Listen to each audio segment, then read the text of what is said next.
Pacific means peaceful. It's anything but.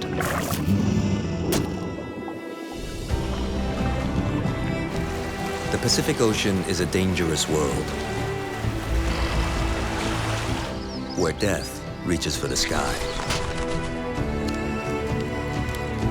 and life pushes its limits, where you can't trust your eyes, and where titans clash.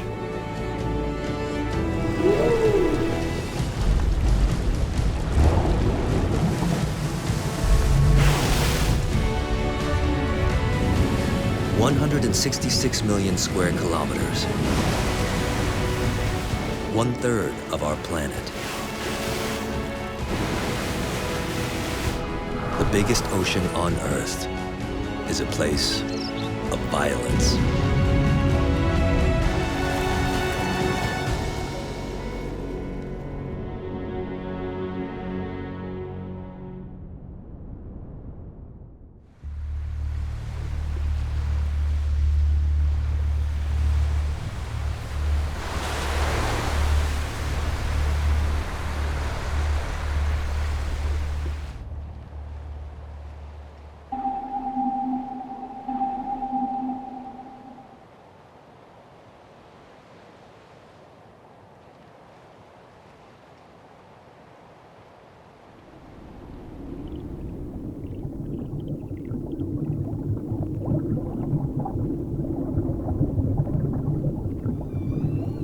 Every winter, humpback whales complete a 4,000-kilometer migration from their feeding grounds in the north.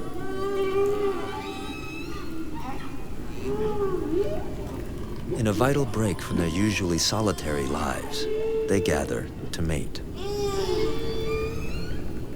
Adult males outnumber receptive females, so there's competition among the bulls.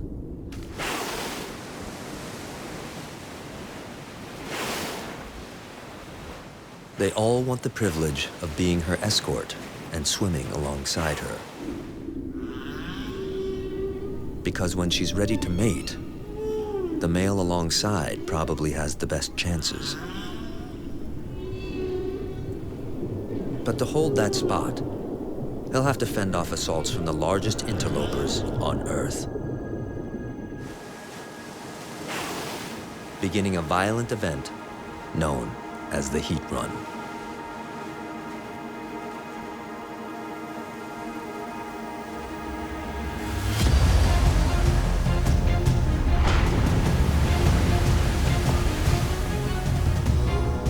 The testosterone-fueled single males jockey for the coveted role of escort, trying to force themselves between her and her suitor.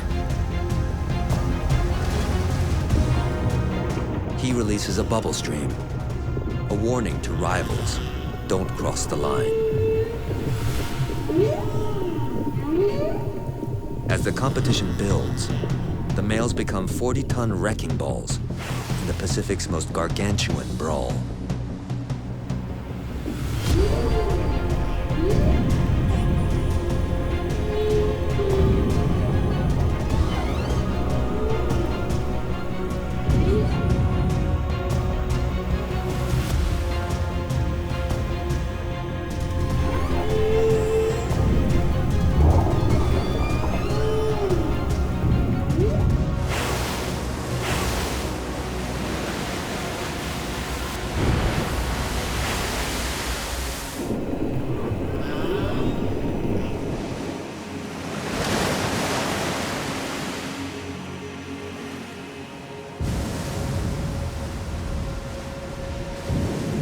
He overpowers his rival, forcing him down, demanding retreat.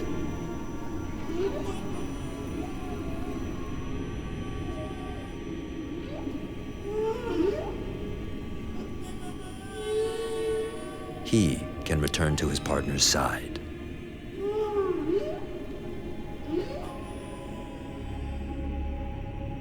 But this fight for her is one of many. The other males are resting. The run has only just begun.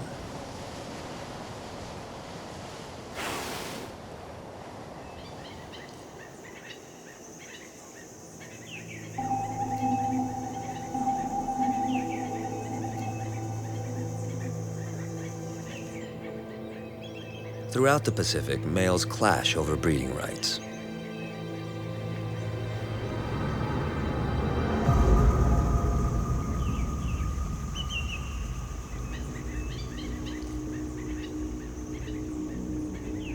On this remote tropical island, prehistoric reptiles lurk in the shallows, concealing bodies 6 meters long and weighing up to 1 ton.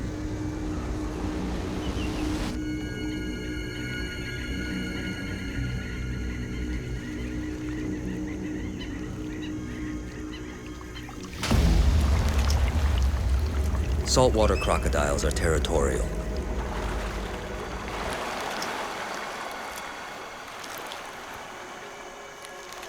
And the largest males rule their domain with an iron jaw.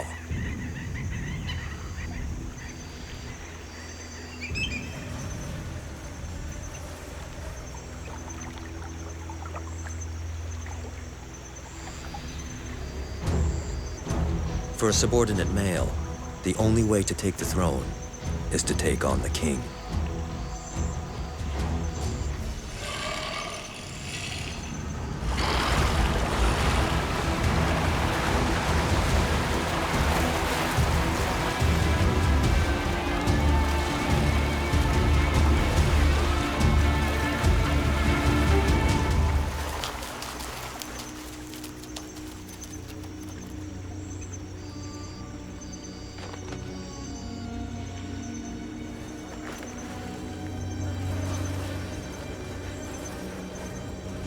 This large male was lucky to escape with only injuries.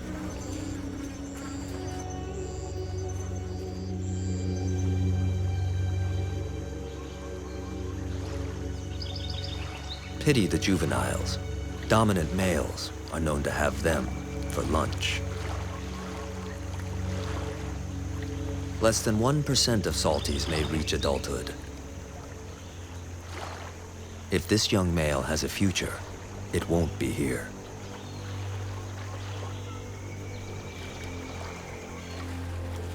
So begins a migration rarely witnessed and only recently understood.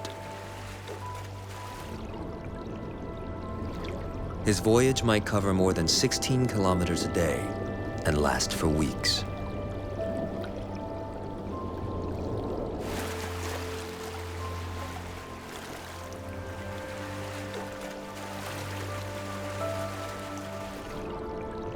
Salties expertly navigate the ocean's tides and currents, but he's not built for continuous swimming.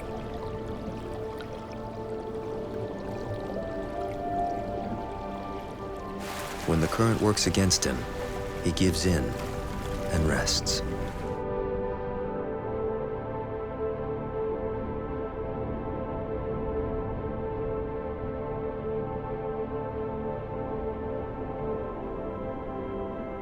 Many reptiles can doze in a state called unihemispheric sleep, when the left and right sides of their brain take turns sleeping. He holds his breath for up to an hour, but the constant immersion does bring problems. He might be named after saltwater, but he's not impervious to salt. Special glands on his tongue excrete the excess salt that builds up in his body. And with a slow metabolism, he can survive weeks without food, making the journey possible.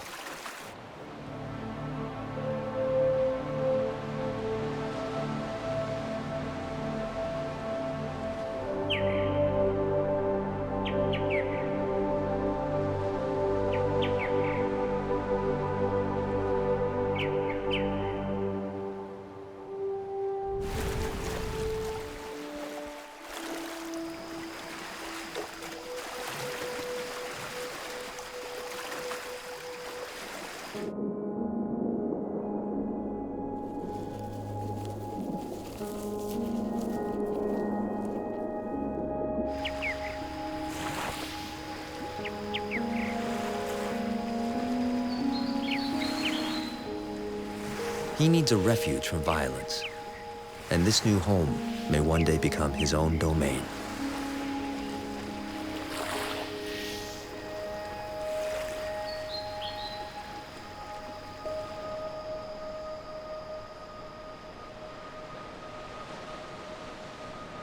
But not all islands of the Pacific are so hospitable.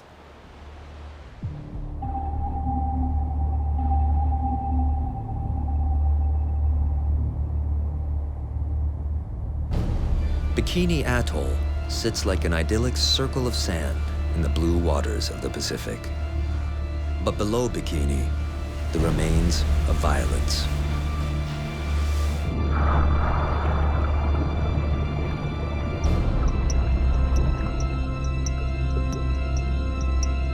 The USS Saratoga was the pride of the US Navy in World War II.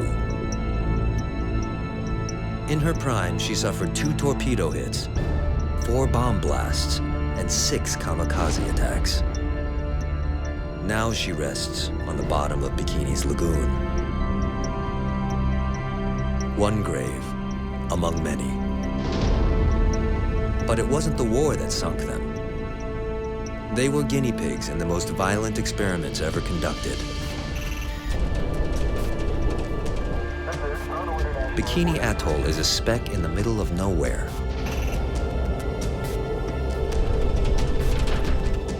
Which made it an ideal candidate for nuclear testing.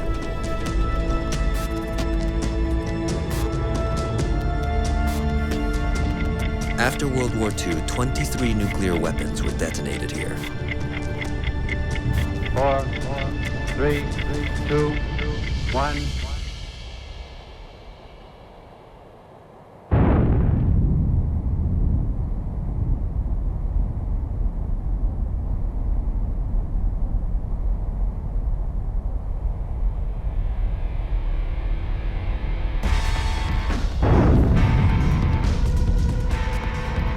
The greatest was 1954's Castle Bravo test, a trial run for the first dry-fuel thermonuclear bomb. One of the largest military explosions in history, and 1,000 times more powerful than the Hiroshima bomb.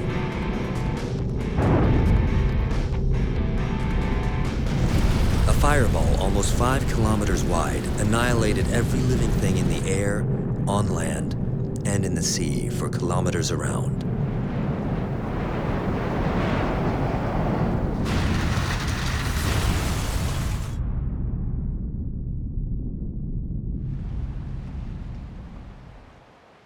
This is Bravo Crater, ground zero for the most violent thing we have ever done to the ocean. 6 decades later, Stanford University biologist Dr. Steve Palumbi investigates how Bikini has recovered from our nuclear assaults. A 15 megaton hydrogen bomb blew this mile-wide crater into the reef, a scar on the ocean and the planet that you can see from space.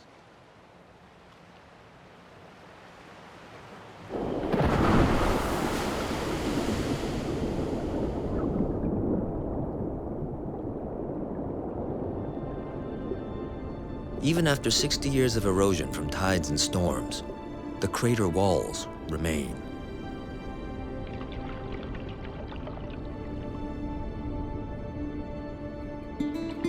It's barren. Then, signs of life.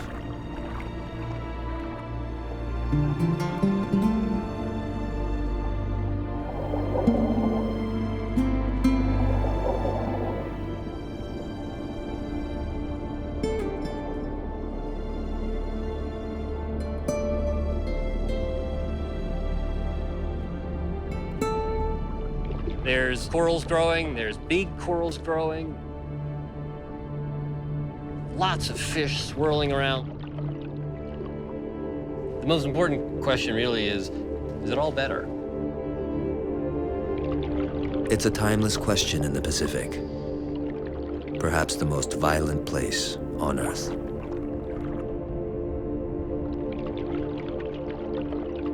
World superpowers are not the only giants that have clashed in the Pacific. Nature creates her own battles.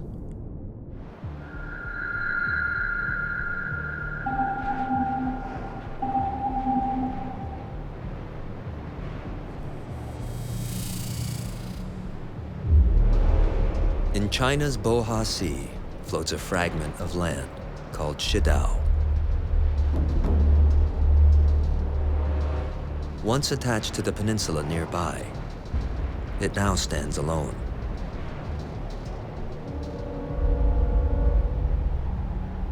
Shedao means Snake Island.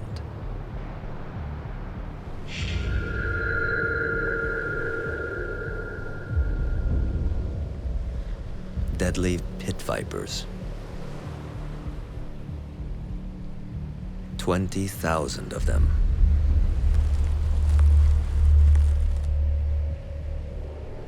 Most of the year, there's no food for them.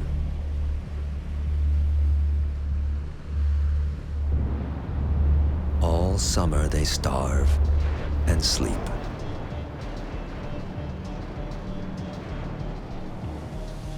Until autumn.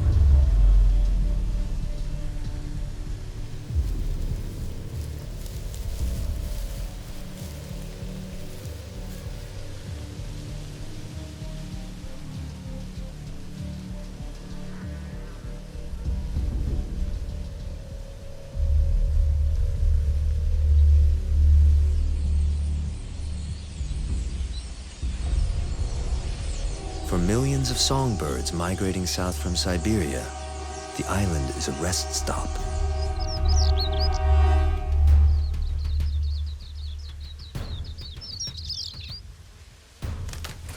But the needs of the tired and the hungry are about to intersect.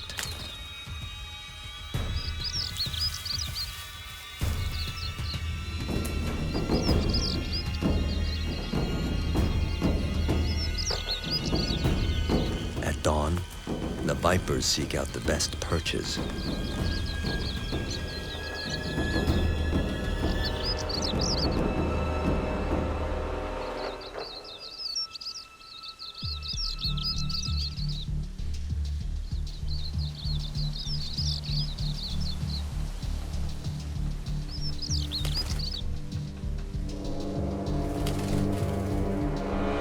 Even a lowly twig will do.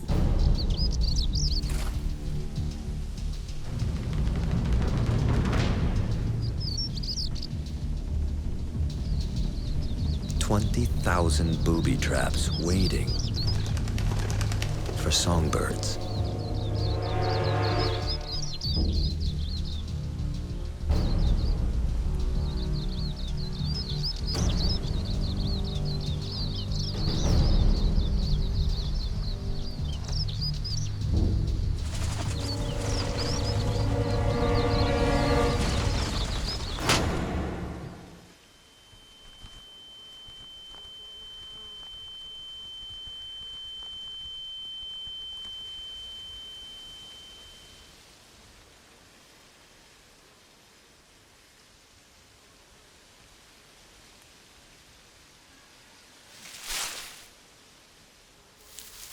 It takes several days to digest the meal. But to maximize the opportunity, they can swallow up to 3 birds, one after another. The window for food is so brief, the snakes hunt non-stop. For the next 2 weeks, they follow the deadly routine. Climb up at dawn and wait for a meal to be delivered.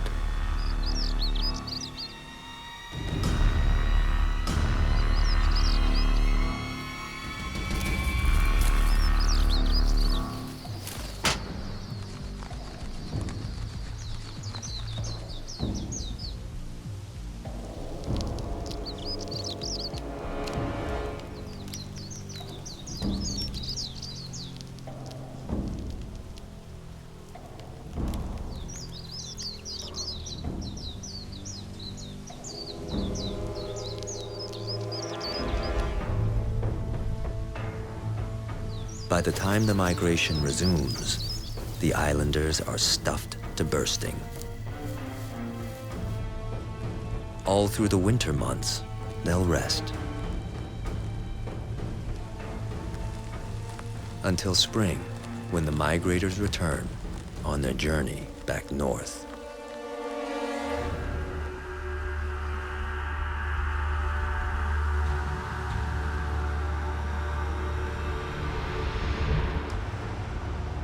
At other hotspots in the Big Pacific, death is a daily fact of life.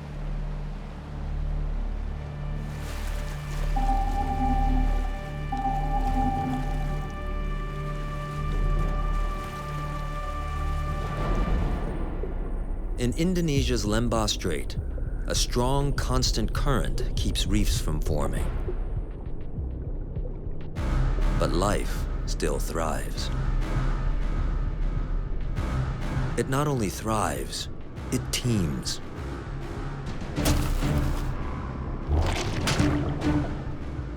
Thousands of species compete for space and food in a waterway about 500 meters wide. Because of the current, most creatures here must live on the seabed or close to it.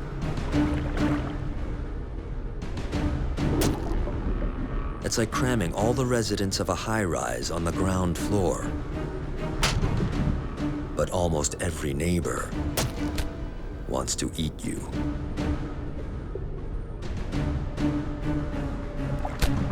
It's created an evolutionary arms race, a predatory competition running out of control.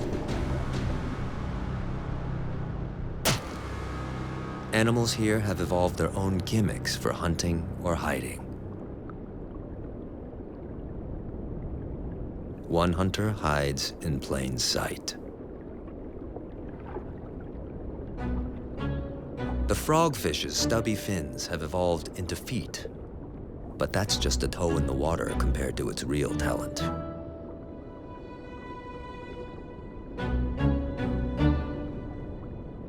When it reaches its destination, it blends in next to its doppelganger sponge and waits.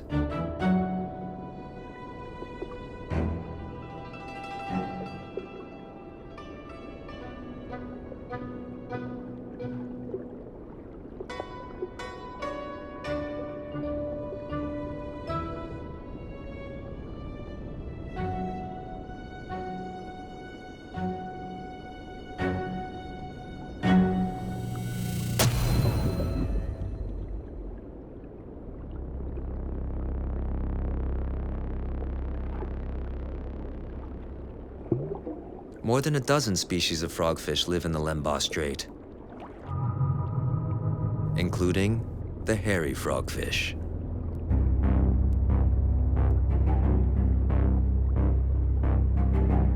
The fish it preys on seek protection among the venomous spines of fire urchins.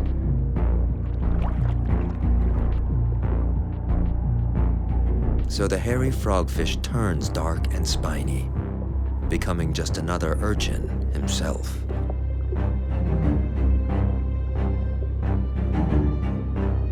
Now he casts his bait, a worm-like lure.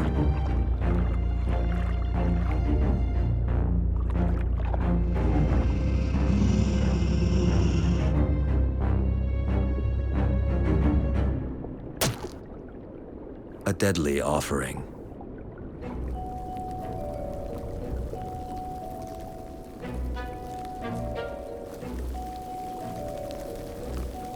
In a neighborhood this rough, even a fortified body can't guarantee protection.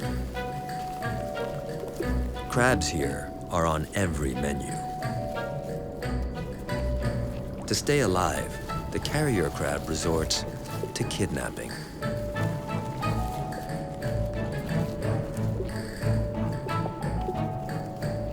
Special arms scoop the urchin up from below, avoiding the dangerous spines.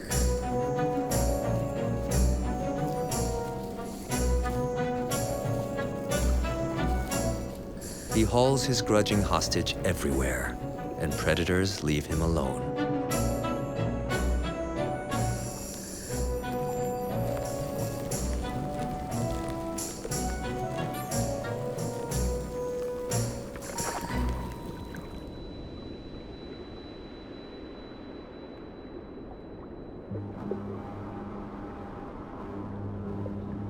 In the crowded condominiums of Lembeh, some killers lurk in the basement.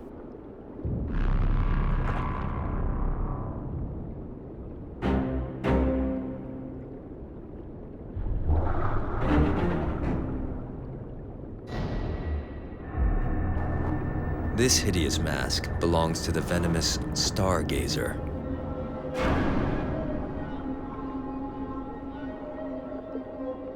He's waiting to employ a deadly trick.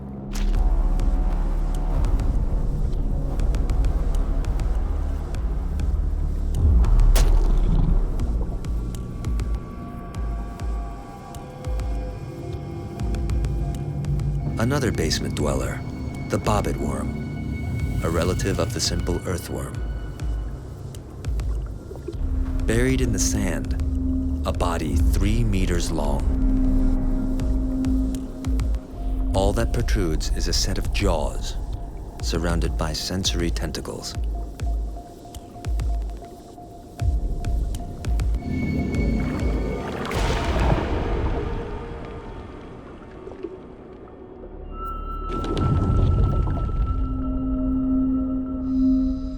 If competition breeds excellence, Lembeh Strait is lethally excellent indeed.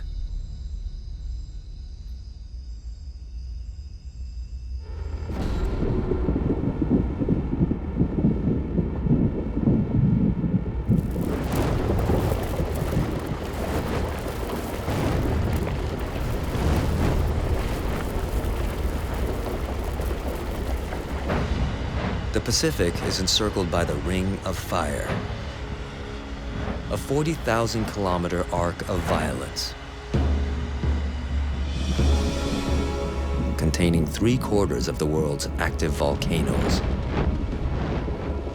more than 450 outlets for nature's molten temper.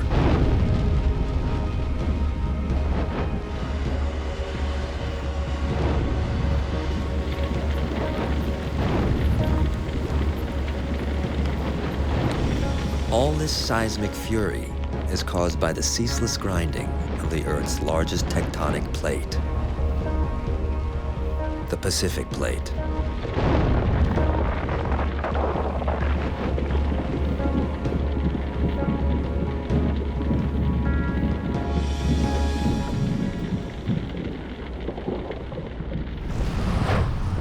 The Ring of Fire can destroy life, but it also creates it.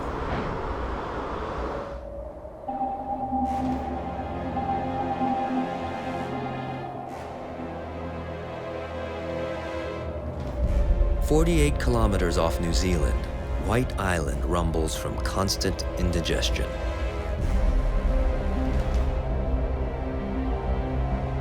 The tip of a volcano that's been active for 150,000 years.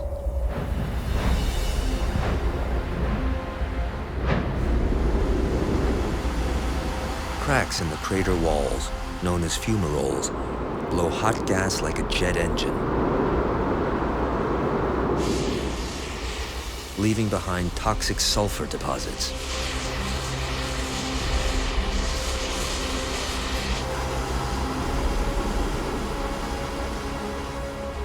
It's hard to believe humans once lived here.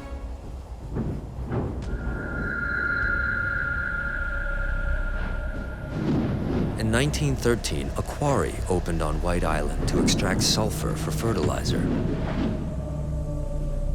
The factory was built on the crater's floor. One miner described the island as the worst hell on Earth, a place where rocks exploded, where teeth went black if they weren't cleaned 3 times a day, and where the land shook violently.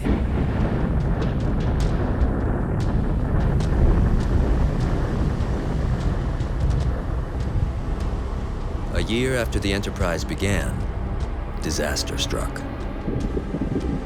Part of the crater wall collapsed, and a superheated avalanche killed everyone.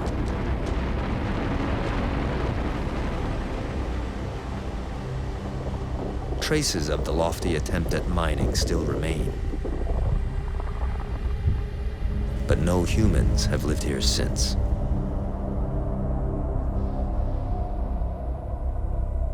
But the island does have its inhabitants. Some of the hardiest animals on Earth in the crater lake, bubbling away at 50 degrees Celsius.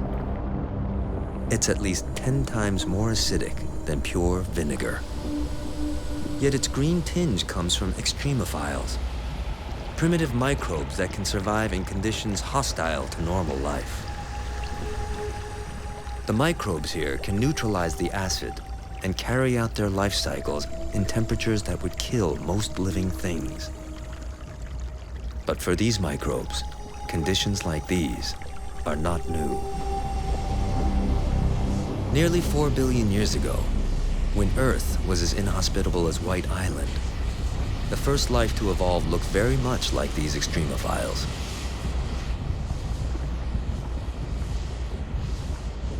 Survival in hell may be a homecoming for microbes, but bigger animals have developed the same ability.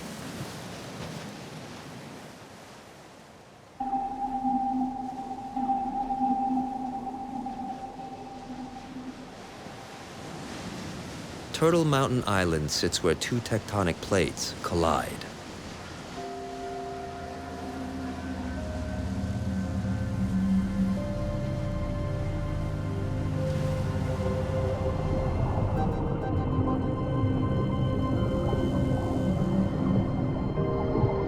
Beneath its milky surface is a labyrinth of hydrothermal vents, the exhaust of a gigantic underwater volcano that pumps out water above boiling at 116 degrees Celsius, and a constant spew of sulfurous gases. This is one of the most toxic environments on the planet.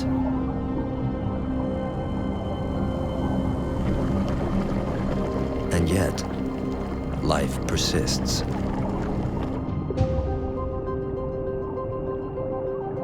These are sulfur vent crabs. They live along the edge of the vents, where the water doesn't boil, but is still too toxic for any other life.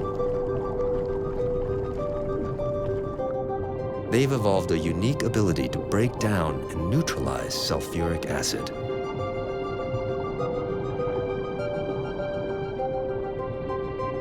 Not only do they survive in this dead zone, they use it to their advantage. The poisonous gases instantly kill passing zooplankton. It falls like a marine snow.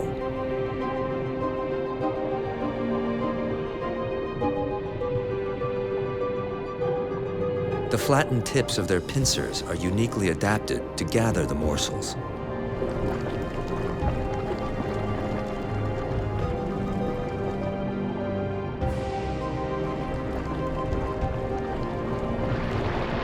The vent crabs are one of the Pacific's masters of survival, but not all of her dangers have been so readily conquered.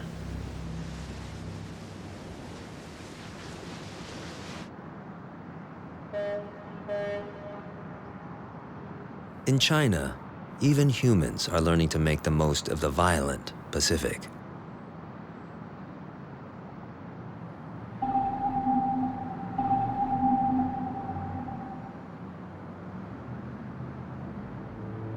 September, and Hangzhou Bay waits for the annual return of an ancient sea monster.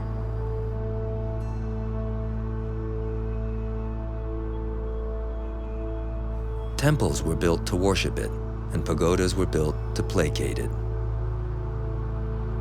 For centuries, it's been known as the Silver Dragon.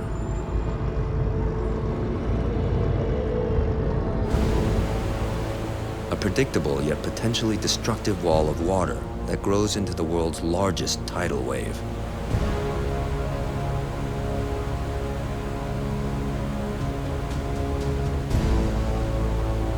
Unlike tsunamis, which are triggered by earthquakes, this rare phenomenon is brought on by the lunar cycle and forms where the bay narrows and funnels the incoming tide.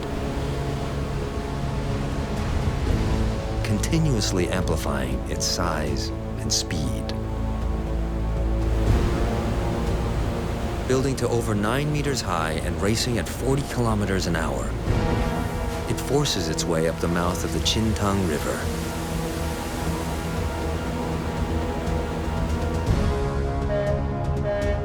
Square in its path lies Hangzhou.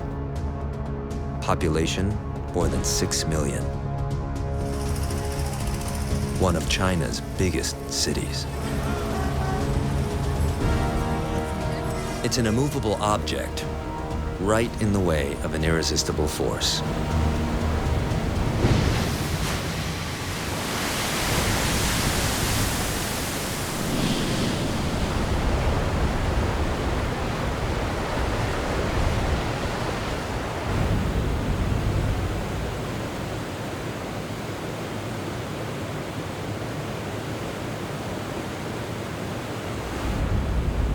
The Chinese built seawalls to tame the silver dragon back in the 10th century.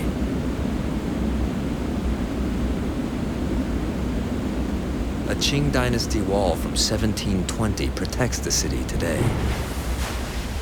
Yet 5 people a year still die.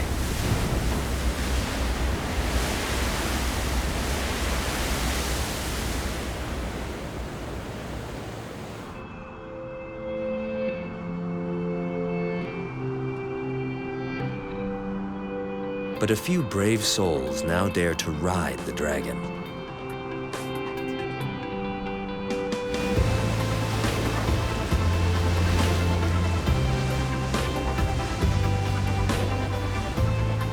The Chintang River is home to one of the world's most daring competitions. In a sport where rides are usually measured in seconds, the dragon's back can challenge a surfer for a death-defying 20 minutes. Only the expert and the lucky will survive.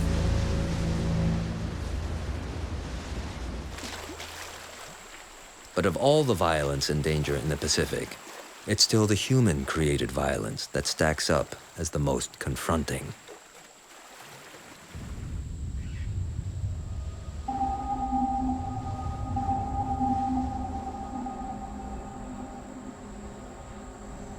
Milne Bay, on the eastern edge of Papua New Guinea.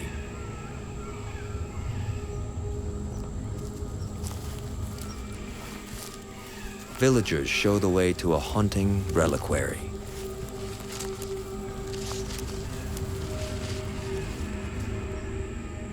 Deep in the jungle, an uninviting cleft in the rocks reveals a crypt, the resting place of hundreds of human skulls.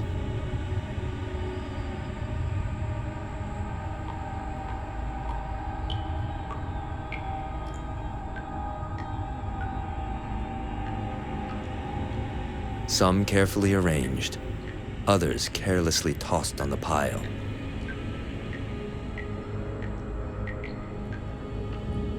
A place so ancient that the cave is slowly consuming the skulls, wrapping them in crystal. This cave is not a secret, but how these skulls came to be here is. Some whisper the trophy rooms of headhunters. Explorers in the 1950s described warriors along Papua's coast setting out to ambush other tribes and bring back their remains as talismans.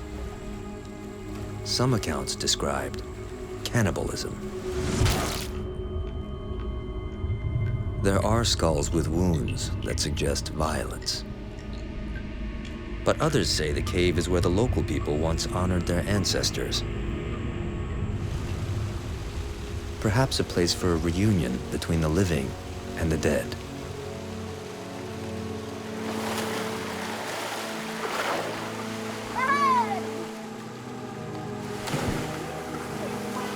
A cave of violence or a cave of memories, we may never know.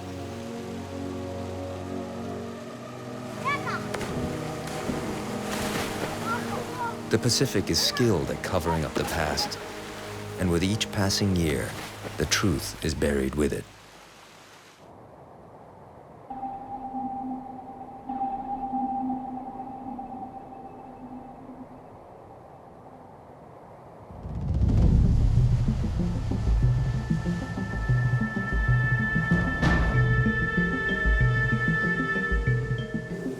These are one of the few signs that people ever lived on Bikini Atoll.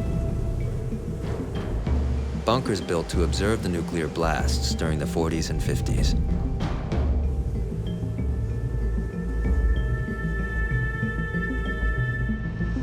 The radiation spread around the globe.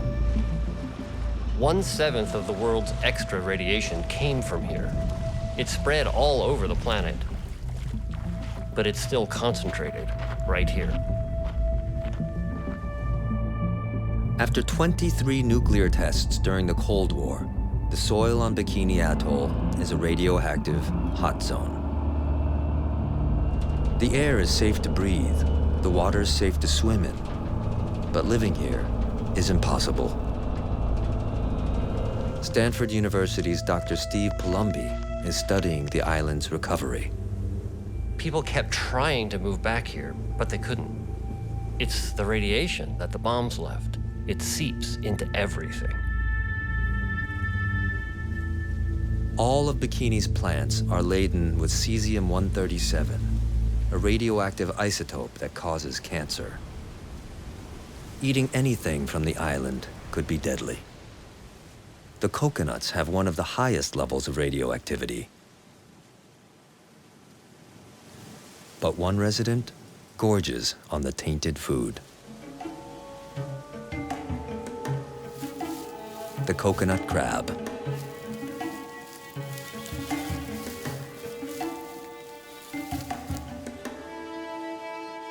They didn't get the memo that there was cesium-137 in the coconuts, and so they're radioactive too.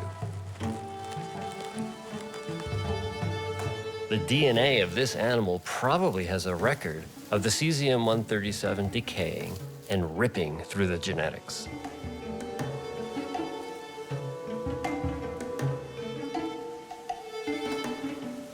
Bikini's crabs were wiped out during the nuclear tests. But coconut crabs lay their eggs in the ocean, and the larvae develop in the sea. Some floated ashore to repopulate the island, accumulating the invisible scars of radiation.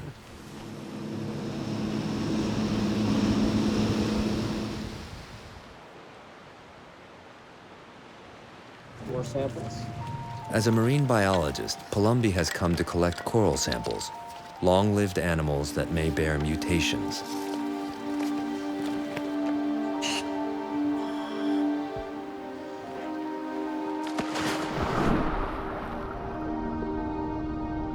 These huge corals down here have probably been growing since just after the explosion, and so they're a recorder of what the environment's been like ever since.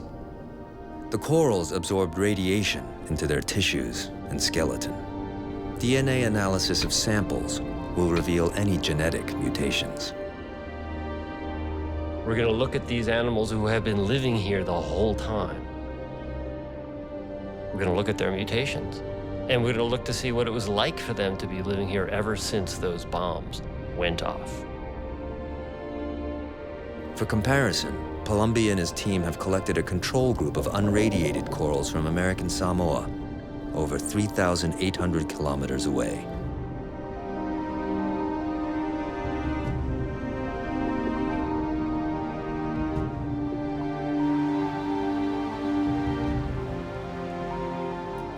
By looking at the corals that have not experienced any sort of radiation, we can then compare the corals at Bikini that have experienced radiation and say, well, is this higher than the baseline rate in American Samoa, or is it actually kind of the same?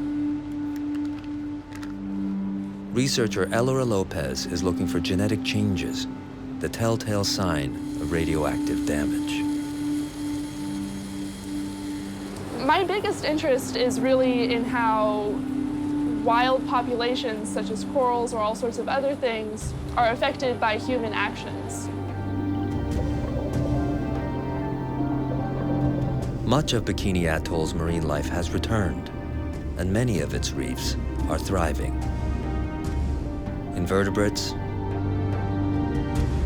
dozens of species of fish, even apex predators. Sharks are the top predators on reefs, and usually there's a lot of them.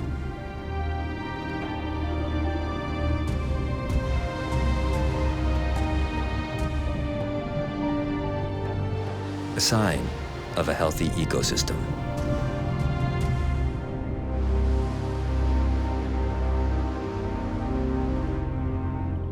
But something about these nurse sharks is odd.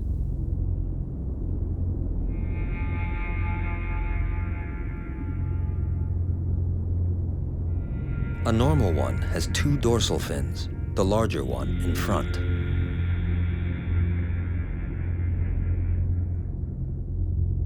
There are individual nurse sharks in the Marshall Islands that only have 1 dorsal fin. Popular belief is that radiation causes mutations, and you know what? It's true.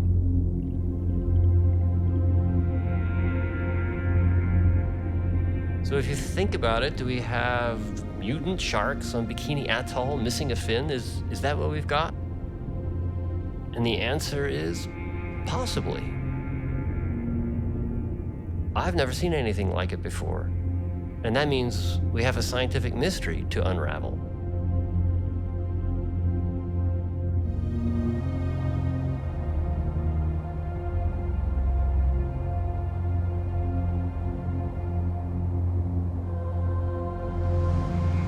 How much violence can we throw at the Pacific before it stops bouncing back? That's a mystery too. But around the Ring of Fire, hope shows its face.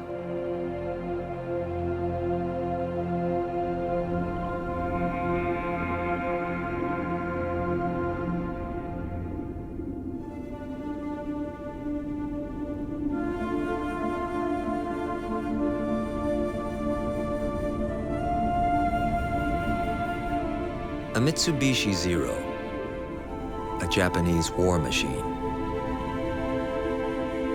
Once one of the deadliest hunters in the Pacific. Packs of Zeros racked up kills by the thousands. They litter the bottom of the Pacific from the Coral Sea to Tokyo. Today, instead of taking life, they give it. An artificial reef. Home to an eclectic community. The skunk clownfish, the coral trout, the anemone shrimp. In time, the wreckage will vanish, leaving behind a plane-shaped mass of coral and sponges. The Pacific repairs herself.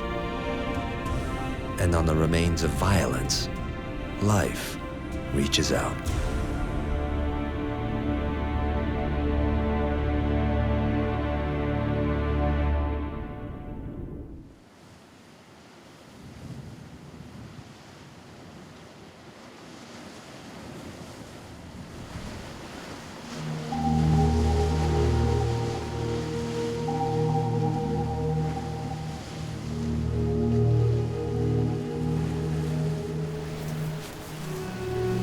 September on Ostional Beach in Costa Rica.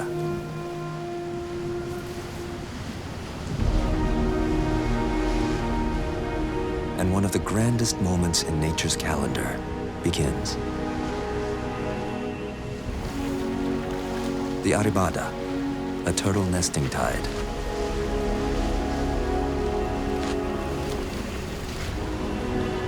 Over the next 10 days, up to 500,000 olive ridley sea turtles will arrive. All females. At just over 65 centimeters long, they're the smallest of the world's sea turtles, but the most abundant. Some may have crossed half the Pacific to get here.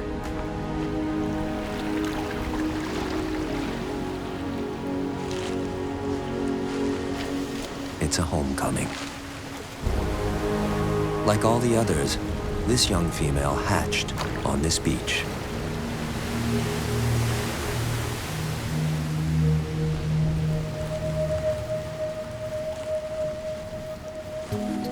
But ever since, she's been at sea.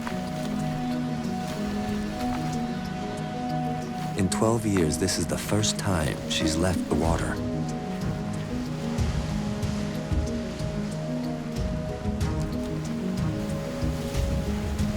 How she found this beach again and arrived in sync with her sisters is not fully understood.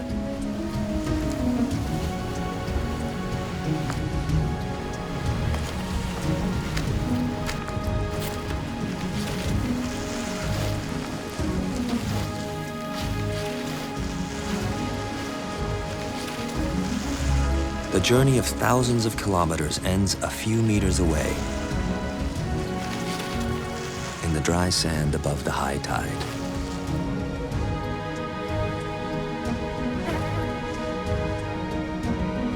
She must dig a hole to protect the eggs, 30 to 60 centimeters deep. It can take up to 3 hours for an olive ridley to travel up the beach to lay her eggs and retreat.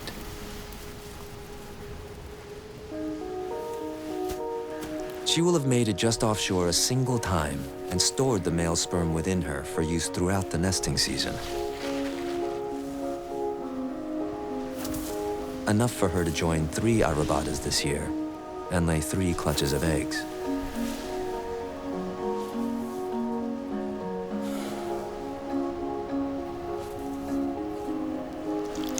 At least 100 eggs per nest.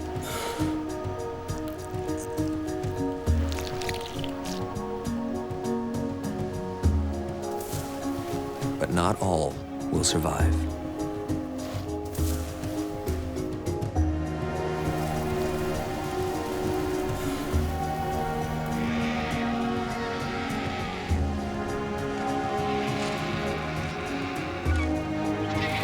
American black vultures and feral dogs all feast on fresh olive ridley eggs.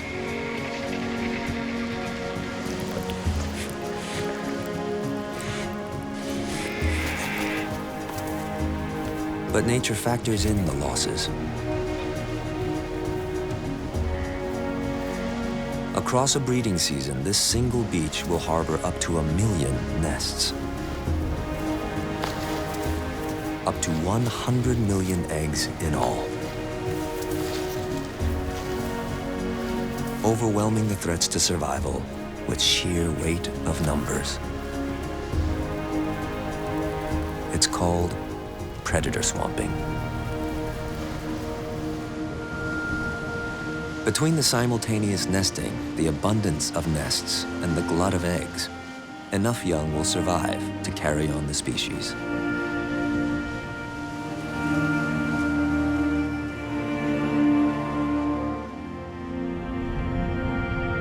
How the sea turtles navigate the Big Pacific is a mystery. To us, the ocean seems a mapless blue.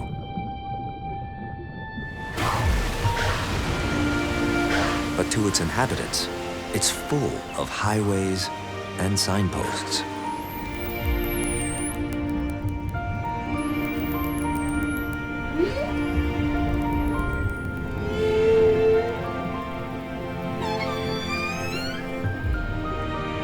They even seem to have their own GPS.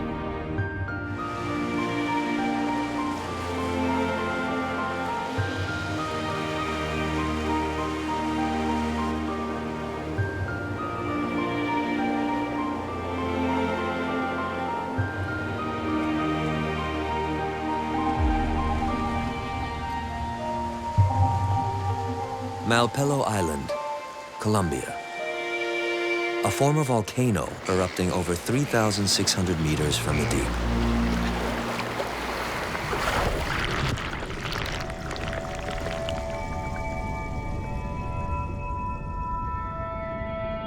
Like other pinnacles amid the ocean, it attracts an unusually large crowd of sharks, hammerheads, silky sharks, whale sharks.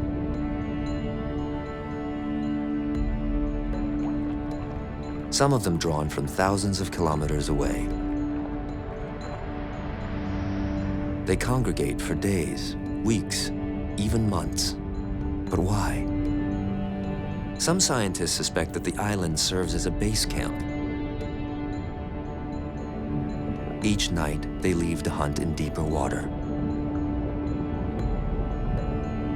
then return to circle the island, gliding on the currents that sweep past. The other mystery is, how do they find their way here? The answer may lie at the crossroads of geology and biology. Sharks rival any physics laboratory for sensing tiny electrical effects as weak as 1/1000th of a volt. Animals from dolphins to bees share the same trait. These hammerheads' broad noses hold special organs that can sense electrical fields, like the faint electrical signatures of their prey.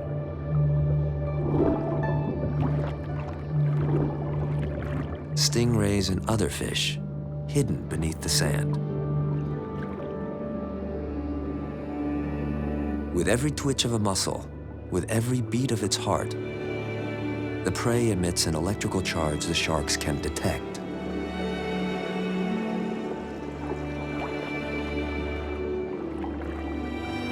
Likewise, the Earth has a powerful magnetic field that travels across the surface from pole to pole. Scientists who study shark migration suspect they can detect the Earth's magnetic fields just as they detect electrical fields. Pinnacles like Malpelo may stand out as a magnetic anomaly, and thus a magnetic landmark, a beacon for sharks.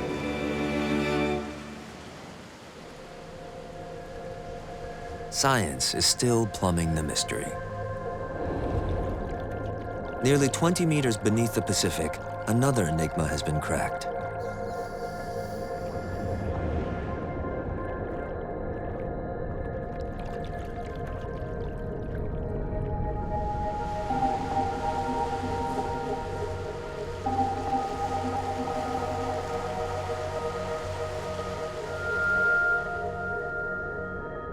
In 1995, divers discovered delicate patterns furrowed into the seabed off Japan's Amami Island.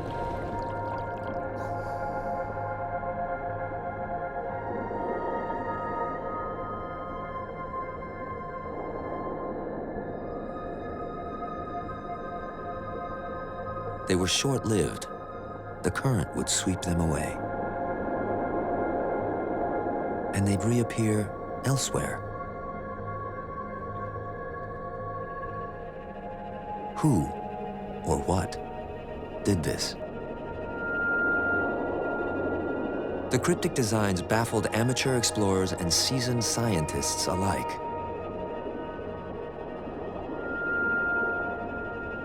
The mystery lingered for more than a decade. Then in 2011, scientists watched the seabed for almost a year. They discovered not just the artist, but a brand new species.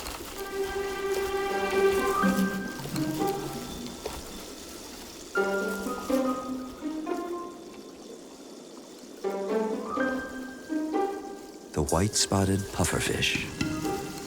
So elusive, it's rarely been filmed. The goal of this 8-centimeter artist is to gather fine sand to build a bed for his mate's eggs. Other fish build nests, but none create art.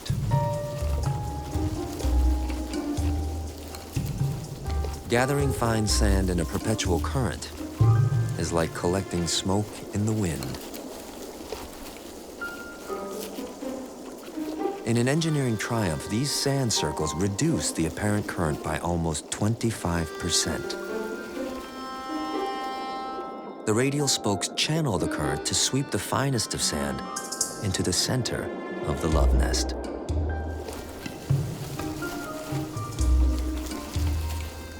His diligent plowing lifts the sand to be captured in his artful trap.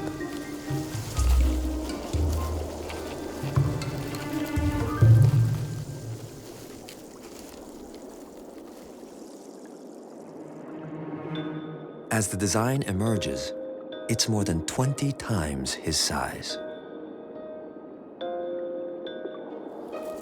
To reach about 2 meters in diameter will take more than a week of relentless work.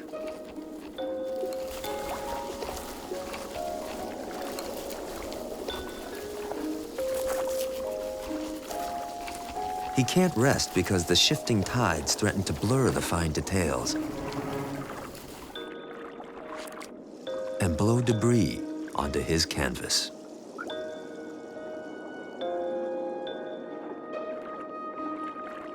And now the final touches.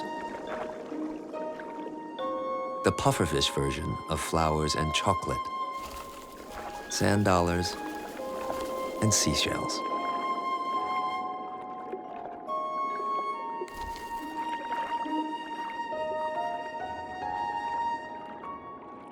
A female finds the artist's gallery.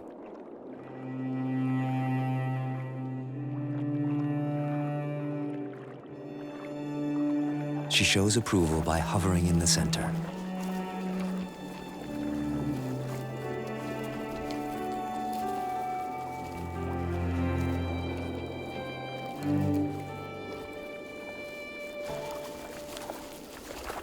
Mating starts with a rough peck on the cheek and ends in the blink of an eye. Seconds is all it takes.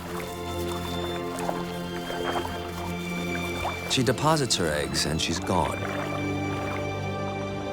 never to return.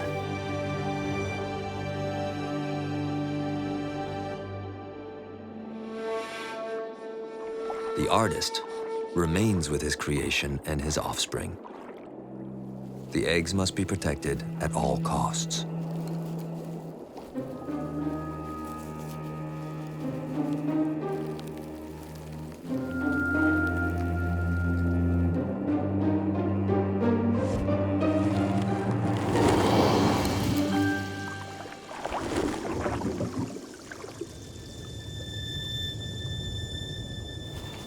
He fans the nest to refresh the eggs with oxygenated water as the current slowly erodes his masterpiece.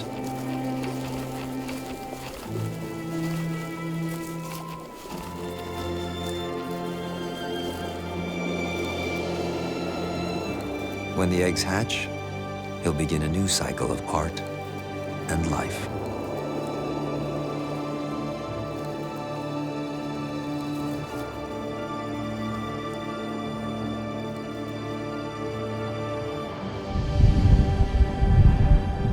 It took 16 years to uncover the mystery of the sand circles. A drop in the bucket of time in the ancient Pacific.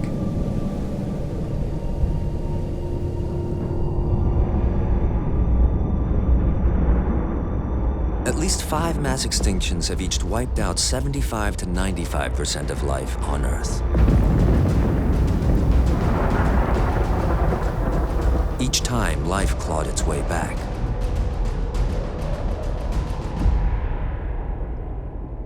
Including a prehistoric relic found only in the Big Pacific.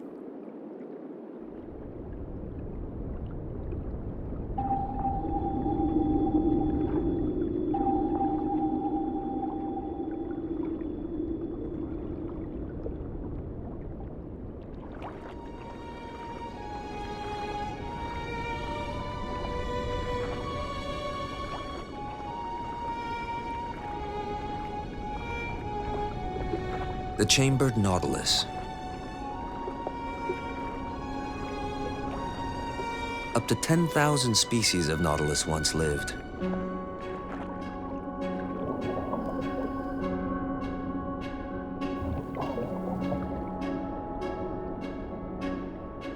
Now, there's just 6.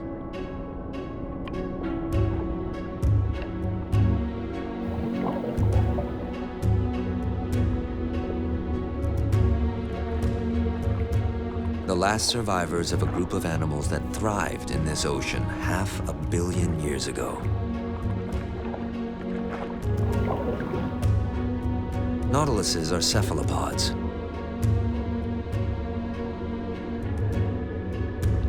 Relatives of the squid, the cuttlefish, and the octopus. But the nautilus predates them all. One of very few animals to survive 5 mass extinctions almost unscathed, and little changed. How this 20-centimeter wonder survived is the first mystery.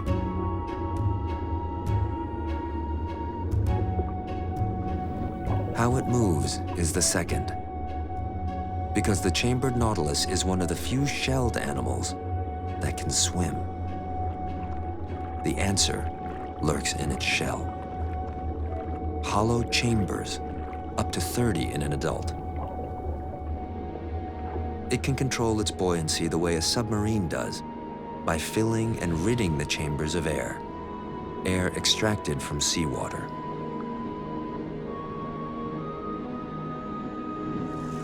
It scoots along by jetting water from its hyponome funnel.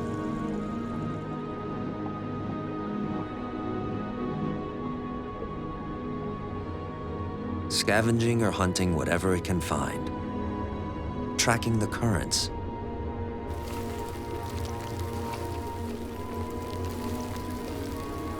Following the scent of prey and carrion with a nose-like rhinophore organ.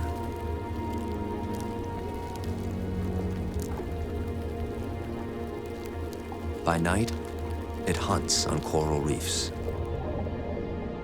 By day, it dives as deep as 600 meters to rest. Maybe that's the secret of the Nautilus's survival across eons of extinction. A refuge in the depths, far from the dangerous world.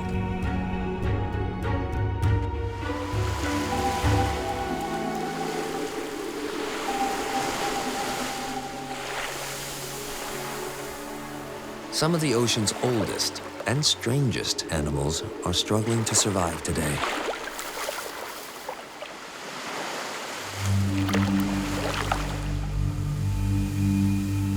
The horseshoe crab dates back 450 million years. Almost twice as old as the oldest dinosaur, it has barely changed.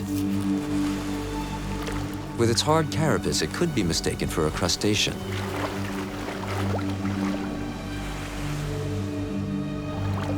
But it's actually a chelicerate, the family of spiders and scorpions. Horseshoe crabs are the bulldozers of the sea bottom, plowing in search of meals they can settle on and grind to a pulp.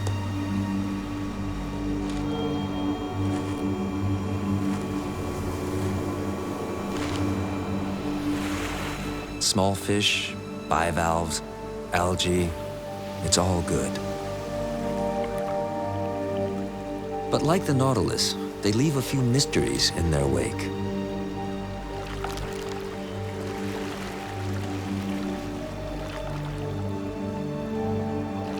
Their bodies are studded with eyes. For primary vision, they use a pair of large compound eyes containing sensory cells 100 times larger than ours.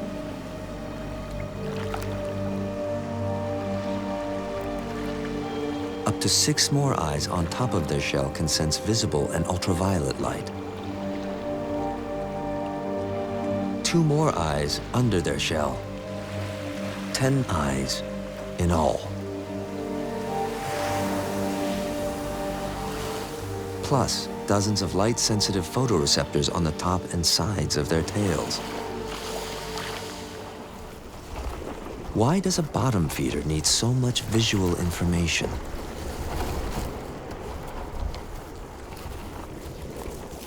Scientists suggest their extreme sensitivity to light helps them track their way to the shoreline, where they go to lay their eggs after mating.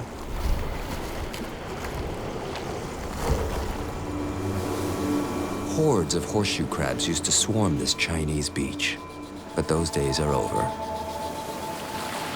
Since 2002, some populations have declined by 90%. A creature that survived 5 waves of extinction finally met a force it can't withstand. Industrialization.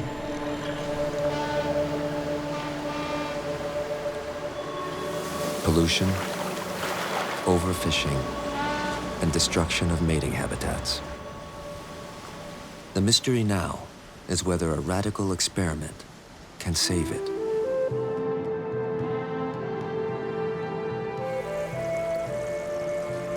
It hinges on protecting them when they're most at risk.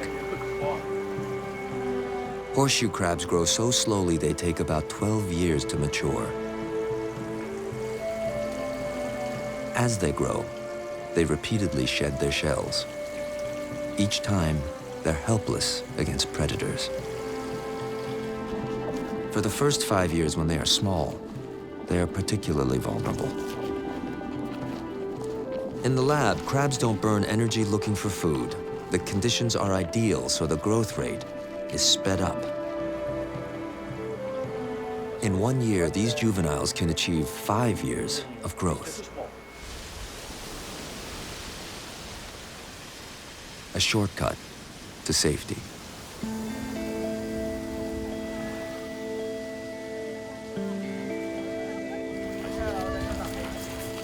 Scientists team up with school kids to release the juveniles, fostering the next generation of crabs and conservationists. Juveniles remain in the shallows for almost a decade before heading to deeper water as adults. The program is only a few years old, so the mystery lingers. Can China save an ancient relic from modern times?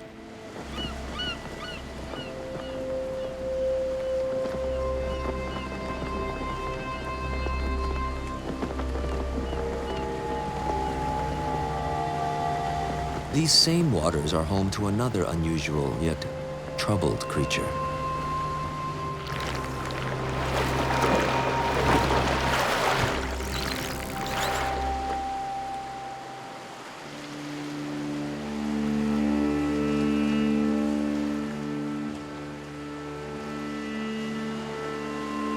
White humpback dolphins, found in the Pacific and Indian Oceans from China to Australia to Africa.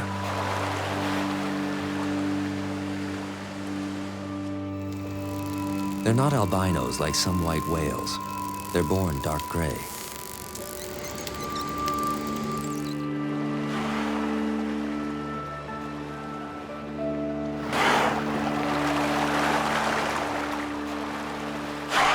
But slowly lighten until they become snowy white.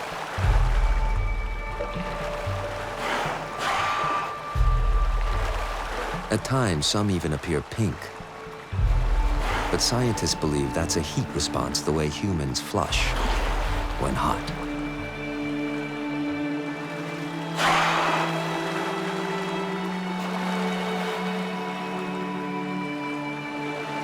While this species changes from dark to light, some of its cousins change from light to dark. Each transformation as mysterious as the other.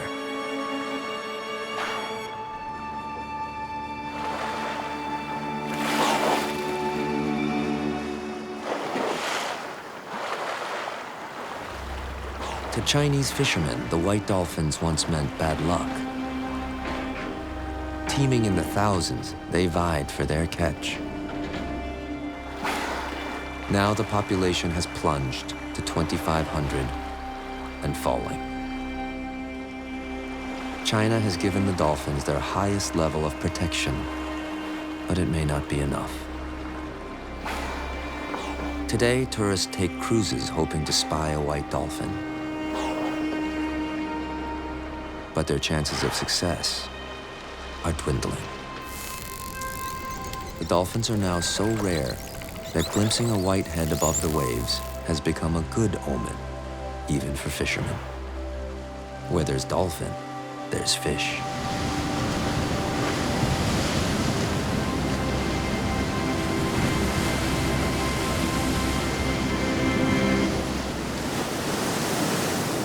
The Western Pacific harbors another creature with its own mysterious color.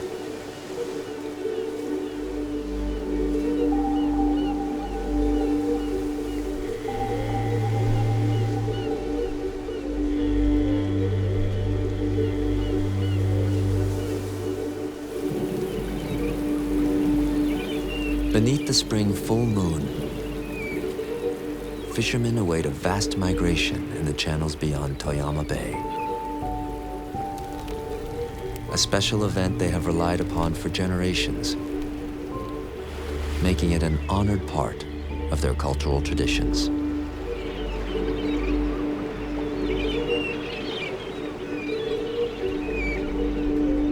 Pulsing from the depths, up to 1 billion firefly squid, each no longer than your finger. They glow like the stars.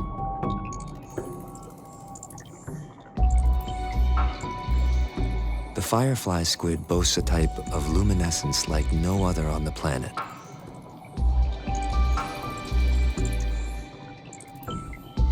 At the heart of each bright blue dot is a crystal of protein radiating like an ocean sapphire. Perhaps the squid hits the high beams to intimidate a predator or communicate with other squid. Either way, scientists are stumped. Like a fairy tale, the stars and moon shine down, and the fireflies shine back. And the fishermen gather. For centuries, firefly squid have been a Japanese delicacy, fried, boiled, or raw. All the better if they still glow as they hit the plate. The fishermen are running against the clock to ensure their catch is fresh, because all these squid are programmed to die after spawning. And it's that time. Every one is a female. As they rise, they release their fertilized eggs.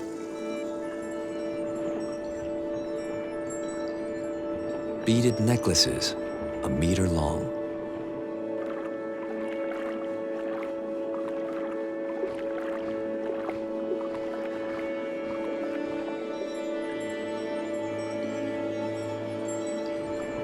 With up to 20,000 eggs per chain, each egg is so tiny it slips through the fishermen's nets.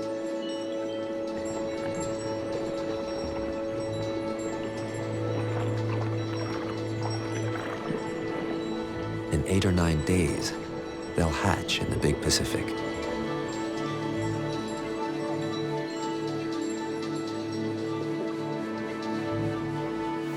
And a year from now, they will return to swarm this bay, multiply, and die. Completing a life cycle as brief as it is brilliant.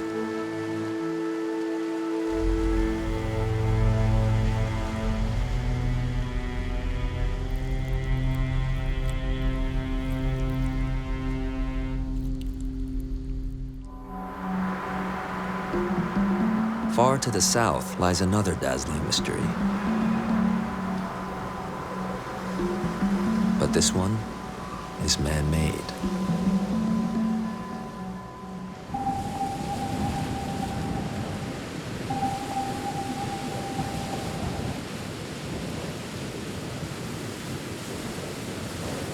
"560 kilometers off the coast of Australia, a lone island stands vigil. Taller than the Empire State Building, Ball's Pyramid is a forbidding spire. It resists habitation and defies exploration. It's home to a species as lonely and mysterious as the pyramid itself.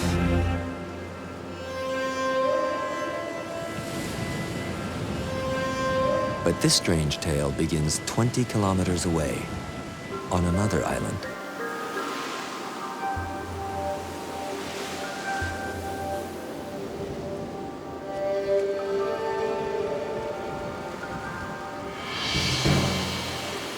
Lord Howe Island is so remote, it sat undiscovered until 1788.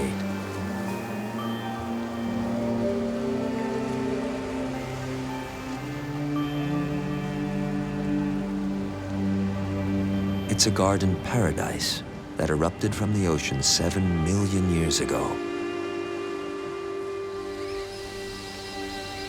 Never part of any landmass,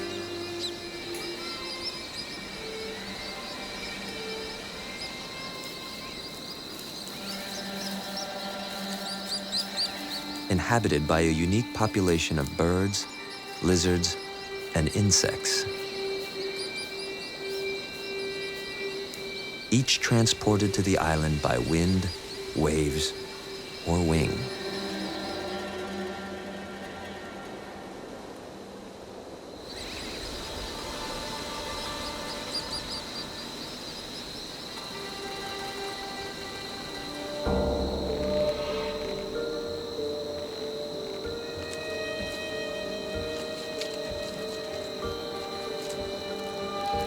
One of the strangest was the Lord Howe stick insect.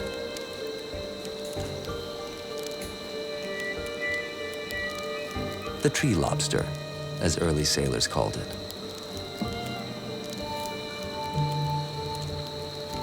15 centimeters long, heavy, solid, and slow.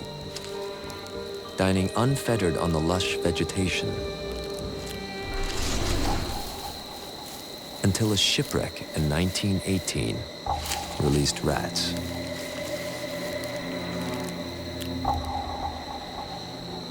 They gorged their way through the Lord Howe forests, eating every helpless tree lobster they found. A creature millions of years old, gone in 2 years. 1920 was the last recorded sighting of a living Lord Howe stick insect.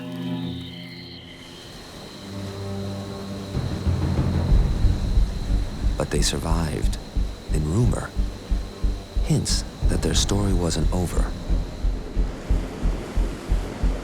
Throughout the years, explorers who tried to conquer Ball's Pyramid claimed they saw the corpses of stick insects, recently dead.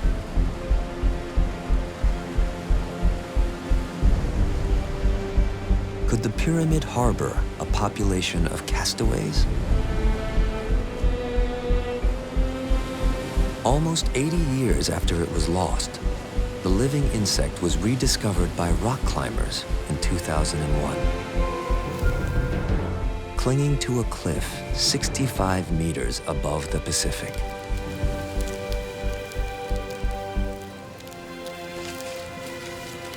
The species' territory? A single bush. Its population? Just 24 animals. Odds of survival here? 1,000,000 to 1. A single storm could have wiped out their home. And a behavior rare among insects, tree lobsters pair off in breeding couples that seem monogamous, and they produce eggs prolifically. Thanks to intensive breeding at zoos around the world, eggs from those 24 survivors multiplied. And in 15 years became more than 13,000 tree lobsters. The species is now rescued.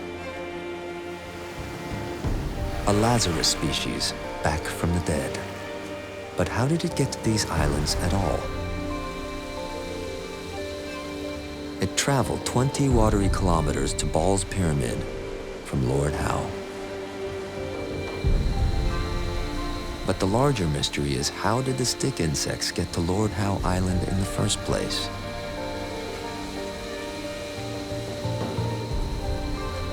Its DNA suggests it traveled 650 kilometers from Australia, maybe on driftwood. A journey as extraordinary as it is inexplicable. The tree lobster has been discovered twice. In the 21st century, the pace of discovery unveils more mysteries.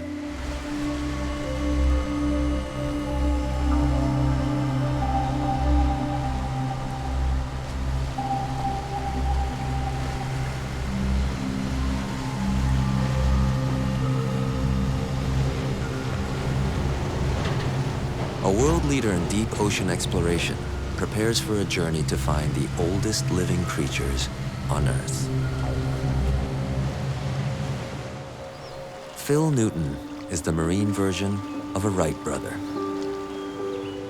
They took us to the heavens.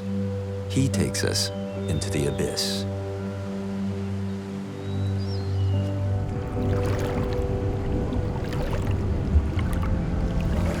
For 40 years, Phil has engineered submersibles and hardsuits used by everyone from NASA to the US Navy to treasure hunters.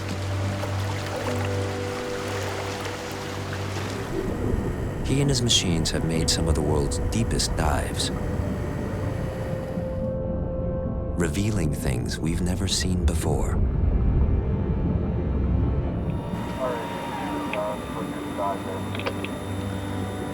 Roger that, roger that. Flooding tanks proceeding to bottom.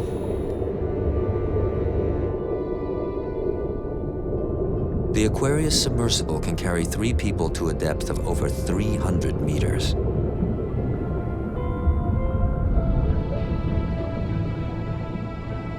Beyond 150 meters down, a place that sunlight barely touches.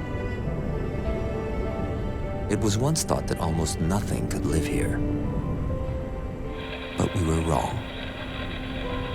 This alien and sunless world is habitable.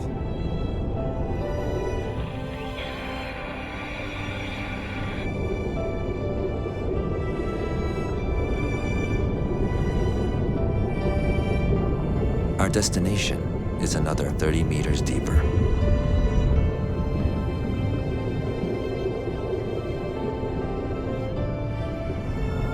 Phil's goal? A reef more than 30 kilometers long.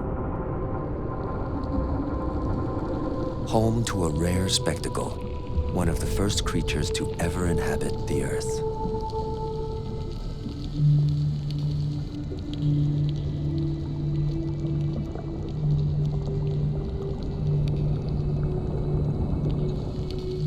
Glass sponges. They've lived on Earth more than 500 million years. 100 times older than mankind's earliest ancestor. Perhaps the ancestor of all complex animals. This is what Earth's first multicellular life forms looked like. Like the tree lobster, they were thought extinct. We knew them only from the fossil record, until a deep dive in 1987 turned up living fossils. We didn't know a whole lot about them when I first started scuba diving because, of course, they are fairly deep.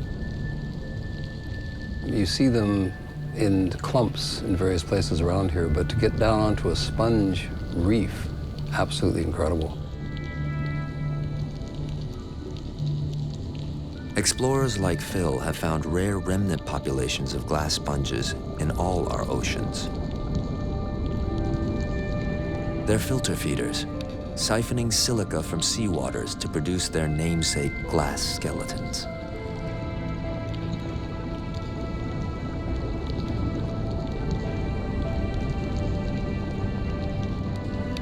This reef is 4 stories high. Living sponges growing on top of dead ones. And the living sponges here in British Columbia can be up to 6,000 years old. So the sponge reefs that we have here are quite unique in their breadth and depth and the length of time that they've been around.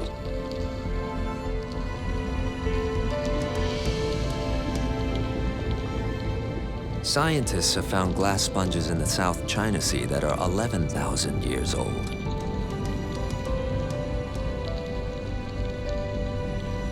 The longest lifespan of anything on Earth.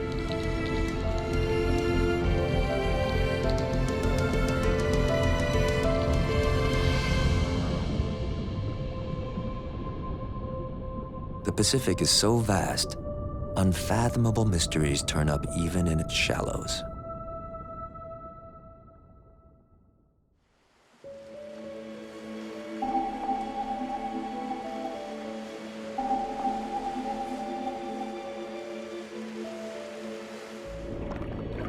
Sabah in Malaysia.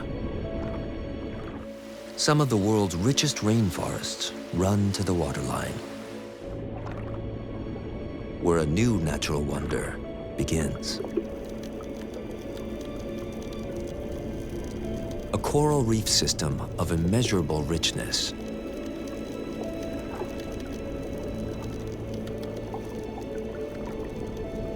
That hides a mysterious graveyard.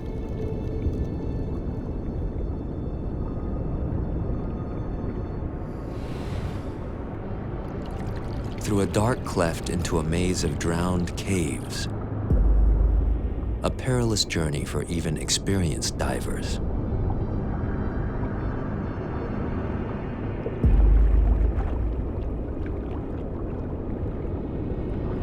"18 meters down, and then more than 60 meters into the heart of the island. The tomb of the lost turtles.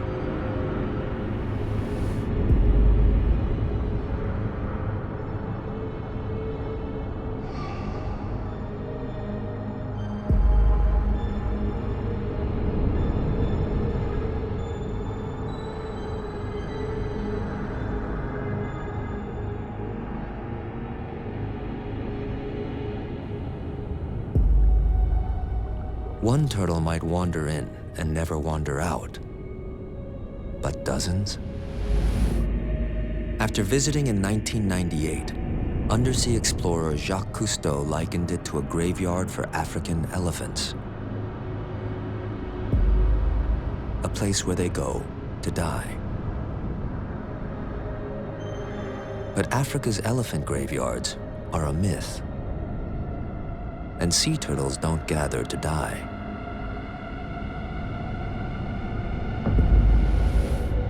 This is the only one we know of. Other clues only cloud the mystery. Dozens of shells lay in the sand. They're all that's left of stillborn offspring. But females lay their eggs on beaches, not in caves.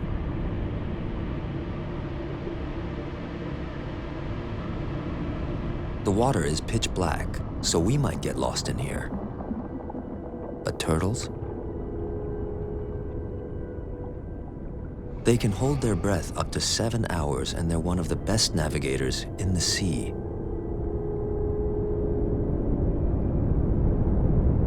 How do they manage to cross thousands of kilometers of the big Pacific, yet not find their way out of here?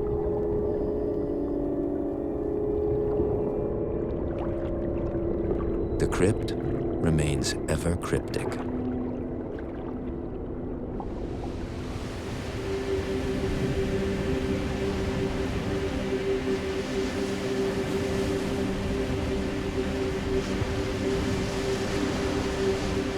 After 50 days under the hot Costa Rican sun, life emerges.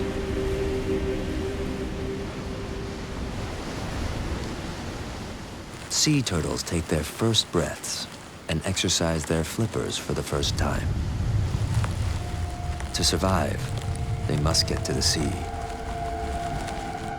But their destiny waits for them on the sand. Birds have gathered. It's a reliable feast.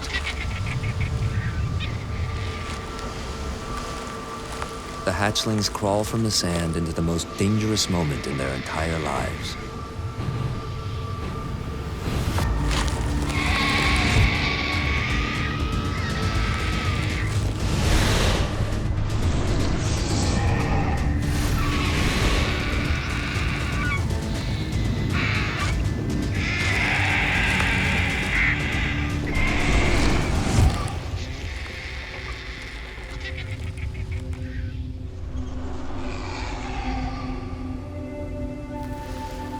Less than 8% might make it to the open ocean, but that's still a multitude.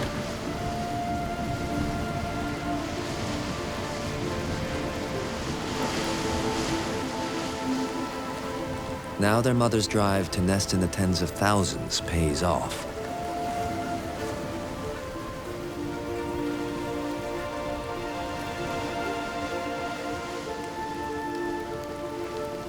But it's a mad scramble to oblivion.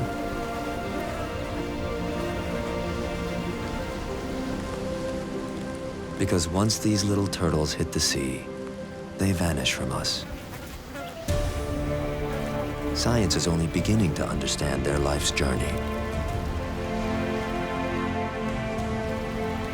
Somewhere, we know they live and thrive. But where has never been discovered.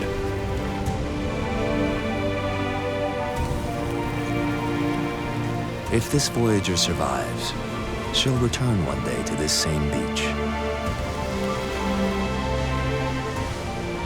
Between now and then, her life, like so much of the Big Pacific, remains a mystery.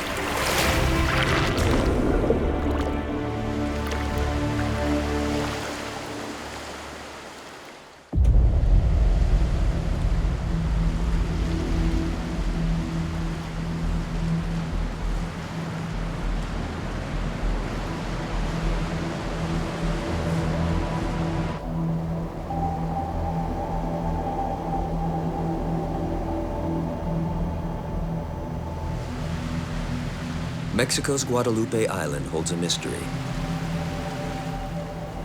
and a scientist has come to unlock it.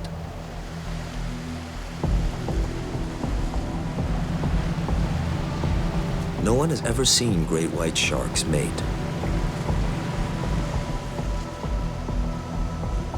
New evidence suggests it happens here.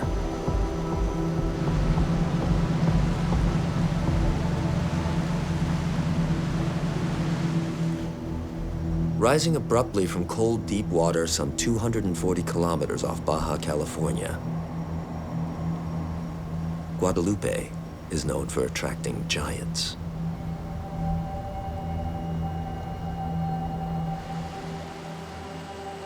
The beaches harbor a mammoth population of 160-kilogram fur seals.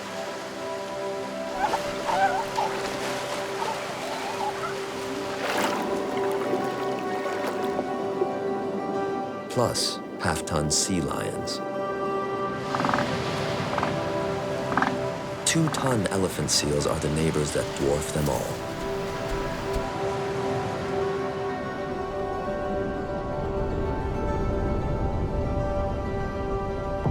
These residents provide ample food for the great white sharks that patrol the shore.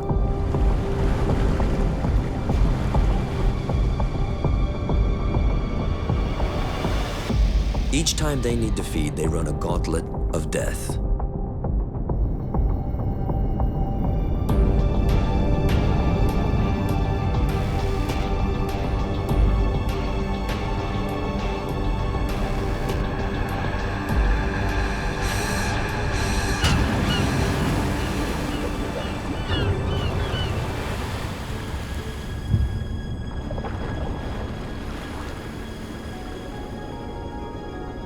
Today, however, these great whites have a different mission.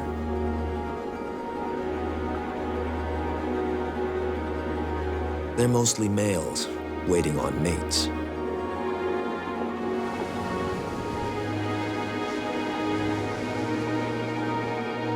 And in fall, the females arrive.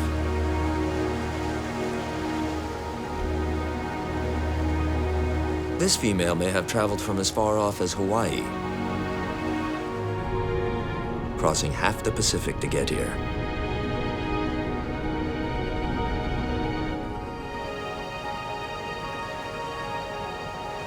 She's coming. She's coming. Dr. Mauricio Hoyos has traveled from the Mexican mainland. A leading great white scientist, he's convinced the sharks come to Guadalupe to mate. But the trick is catching them in the act. I think that we haven't seen the white shark mating because it's something that is happening away from the shore or probably during the night. Males and females are rarely found together. Guadalupe Island is an exception.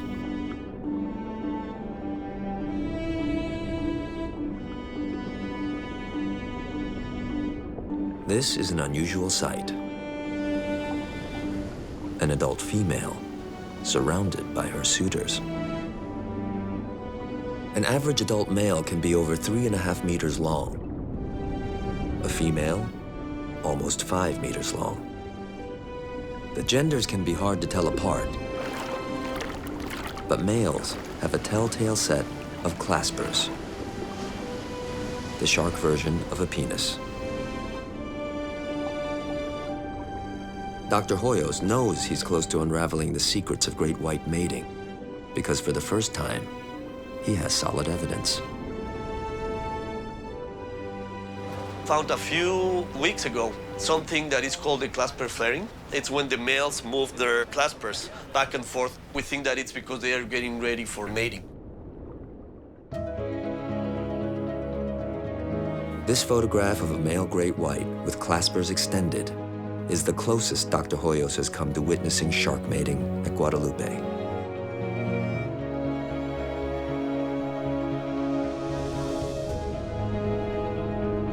It's the only image of its kind, captured here just days before.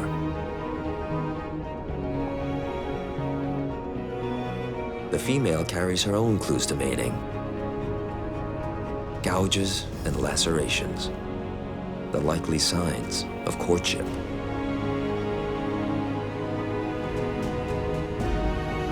In other shark species, males bite females around the head and fins during mating.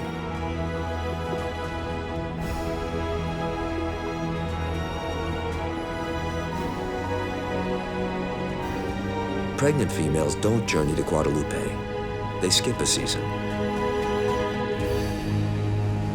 which explains why males outnumber females.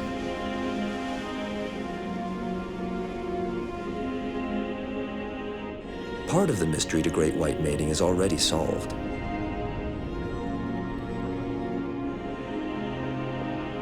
Dr. Hoyos knows where females give birth, off the Mexican coast.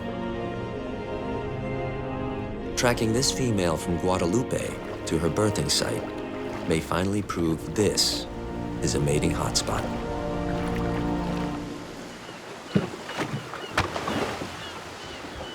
So right now we are trying to track the big females because we think that when they are pregnant, they are the ones going to the mainland in Mexico to give birth.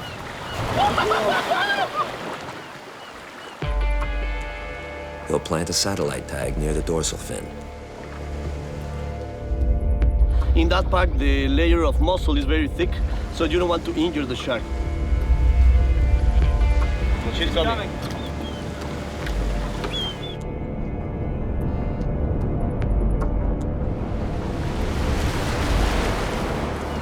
Whoa! Yeah! That was Perfect tagging. What we want is to get proof that these sharks are using the Mexican mainland as a shark nursery ground and protect those specific places.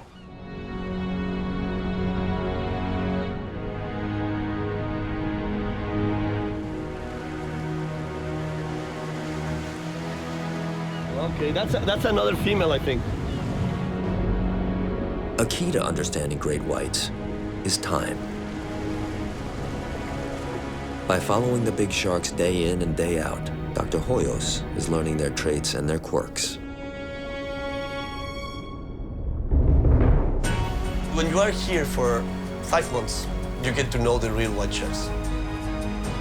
Each one of them, they have a personality. One of my goals is to change the perception of humans. Mira, mira, wow! I can touch her, wow! These beautiful and majestic animals that are just doing their role in nature to keep in check the populations of their prey.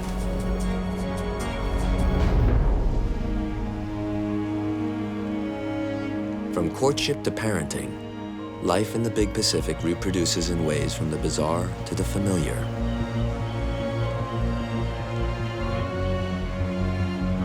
Including one we practice ourselves, pairing for life.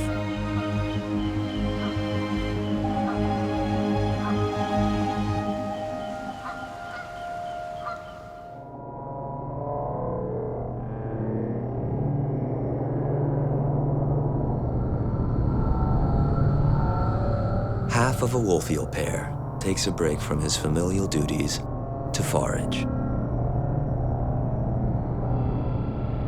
Crabs, urchins, and abalone.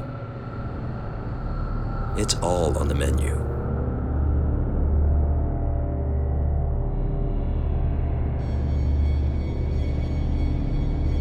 Even a tough crab is toast.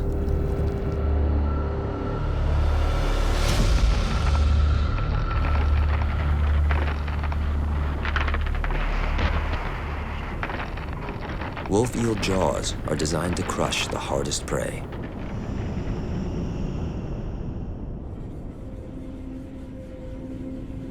Once he's full, he returns to his lair.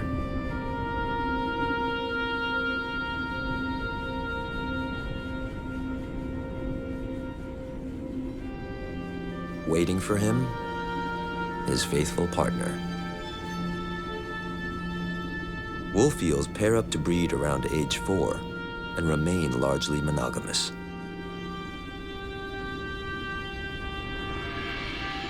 The partnership can last as long as 20 years. Soon after meeting, they find a hideout to share and then multiply.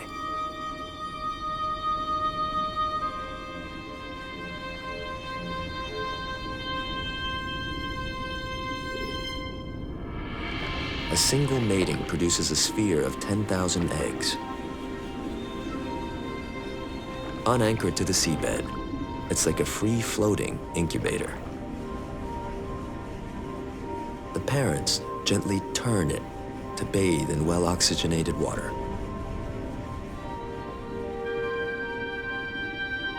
Just above 4 degrees is ideal. There's less chance of infectious bacteria, and the eggs seem to grow faster.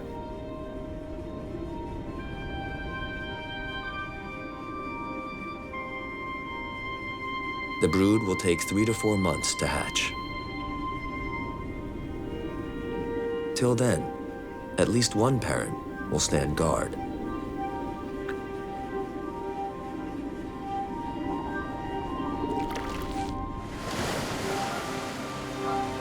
The young will drift with the current.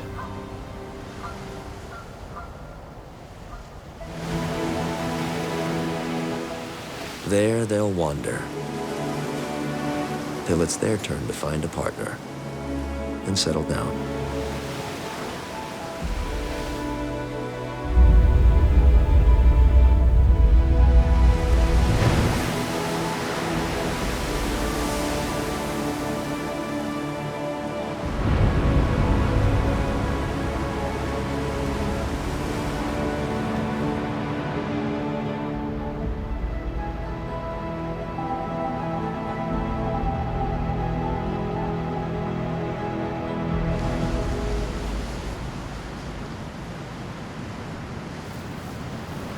At the southern tip of New Zealand, a lone fisherman returns from the sea.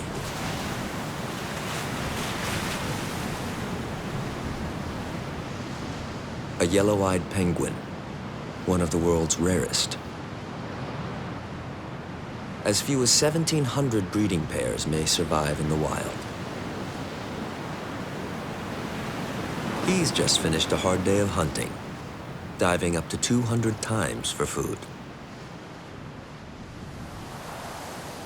Now, he has a long walk home.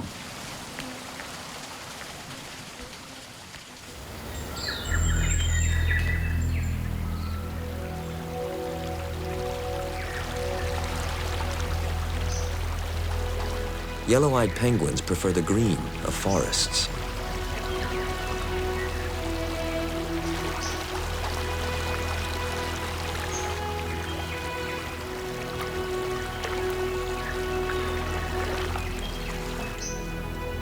His chicks eagerly await him. He carries their meal in his belly.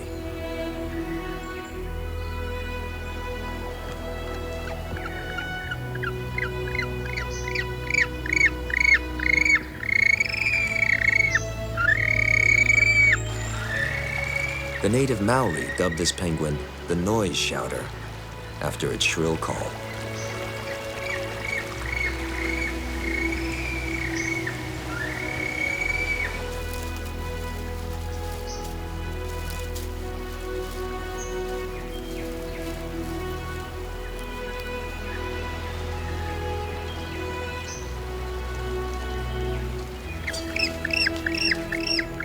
Yellow-eyed protocol requires an elaborate greeting.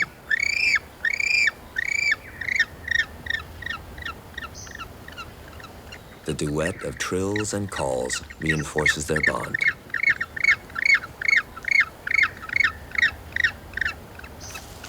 Their survival depends on bonding. Of all penguins, yellow eyes are the least social.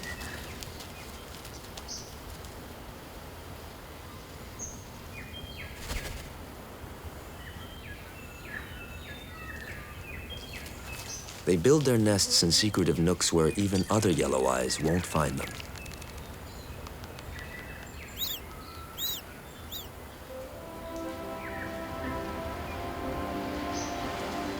For close to 150 days, parents take turns guarding their eggs and chicks and fishing for the family.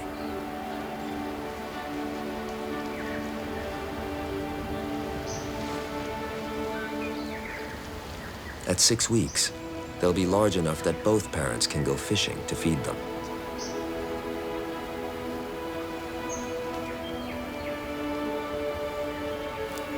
While their chicks grow, their parents are a steadfast couple. But when the breeding season ends and the offspring leave, the partnership dissolves. They may hunt in the same waters and roost on the same shore, but the penguins will live as singletons. Though the coupling is temporary, so is the breakup. Next mating season, this pair will return here, renew their bonds, and start a new family. The pattern will likely recur until death do them part. A courtship as calm as it is constant.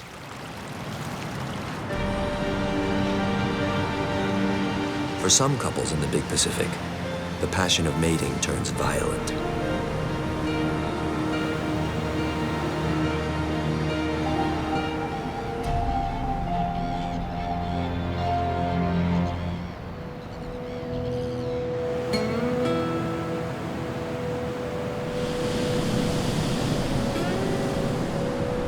California coastline. Fertile waters. Cathedrals of kelp.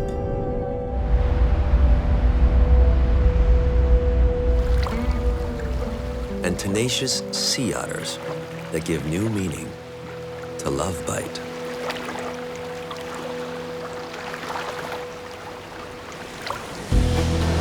Mating starts as a roll in the surf. A chance to size each other up.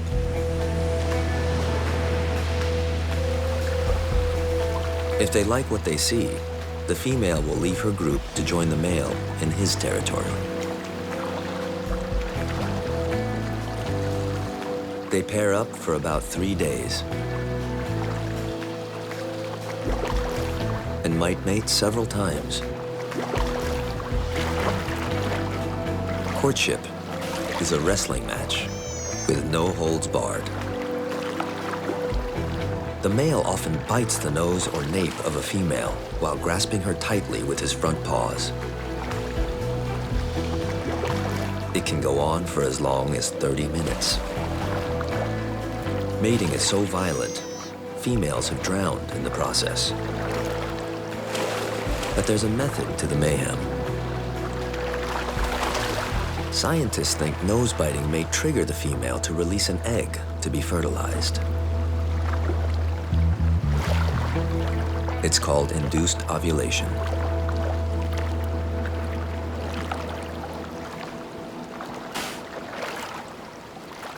Close relatives of the otter, like weasels, badgers, and mink, all use a similar technique. What looks like violence may be a matter of survival.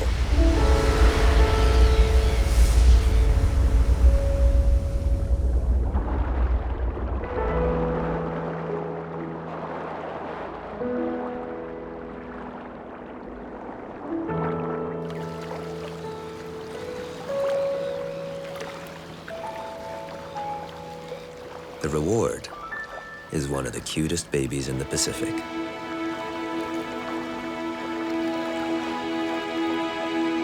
Sea otters are doting mothers. They nurture and protect their single pup for up to a year, until it can fend for itself and the battle of the sexes resumes.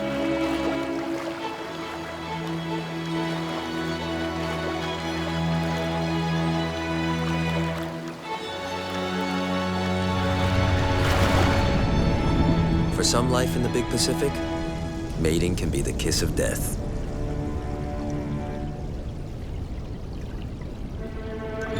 The larger Pacific striped octopus is misnamed.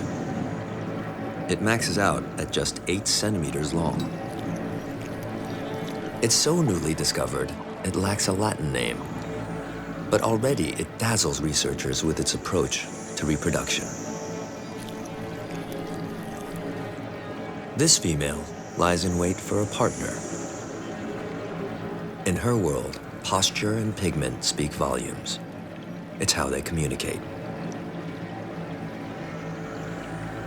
A male curls his front legs toward her, an invitation to mate. But it's a dangerous liaison. Her appetite isn't just sexual. In most species of octopus, females eat their mates. A true dinner date.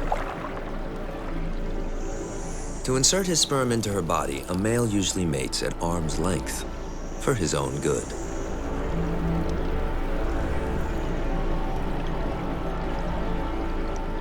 In a rare move, they intertwine and mate beak to beak. Somewhere among the 16 legs, he passes a sperm packet to fertilize her eggs. And then, almost unnoticed, she wraps an arm around him and throttles him with all her strength.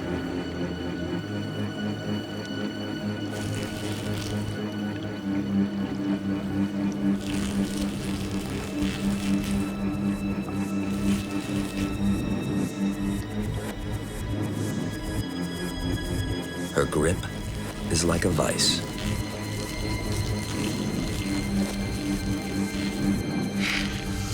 In his death throes, ink oozes out.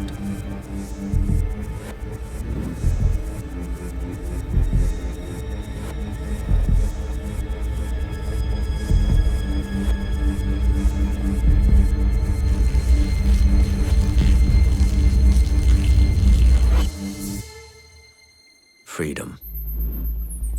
His color returns.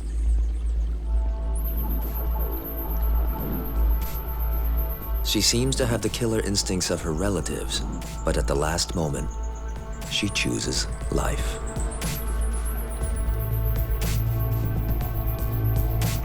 To the astonishment of science, larger Pacific striped octopuses form couples.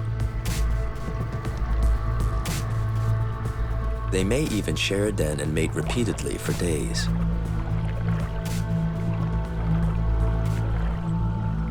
It's the only octopus we know of that does.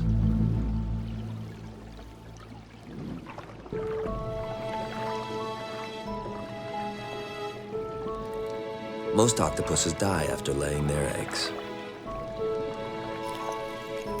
Researchers believe the larger Pacific striped octopus can raise multiple broods during her lifetime. Hundreds of offspring.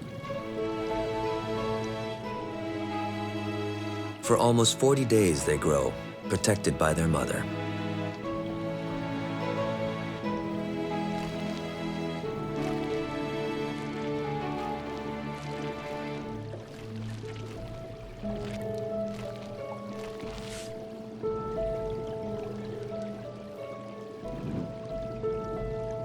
When they hatch, they're perfect replicas of adults.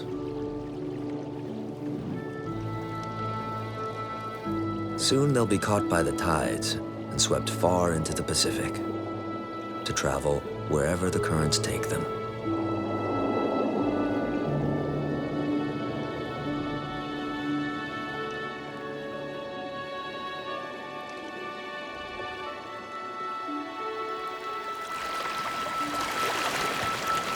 In the big Pacific, the range of reproduction is as vast as the ocean itself.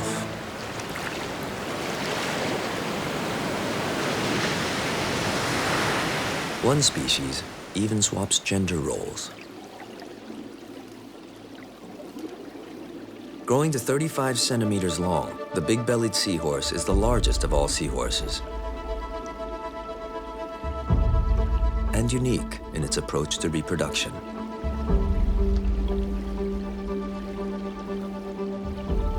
Inflating his already large abdomen, a signal he's ready to mate.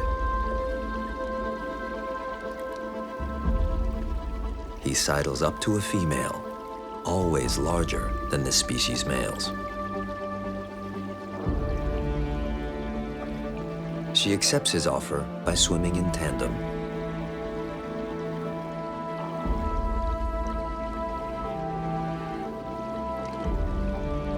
This mating dance is the precursor to pregnancy. His pregnancy.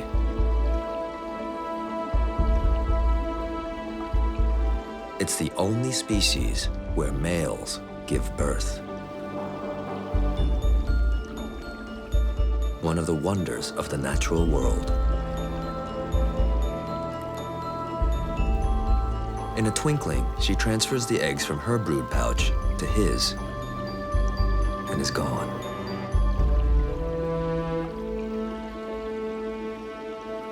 The eggs are fertilized inside his pouch and bathed in amniotic fluid. He'll carry them for close to a month. His contractions resemble labor in mammals.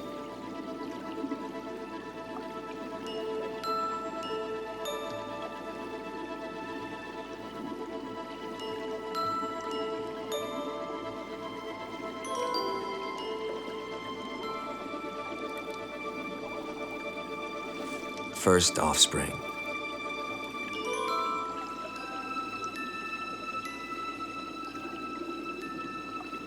Another.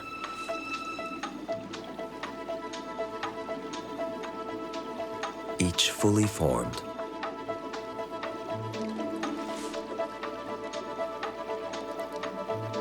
Up to 700 in minutes. They flee into the seagrass for safety.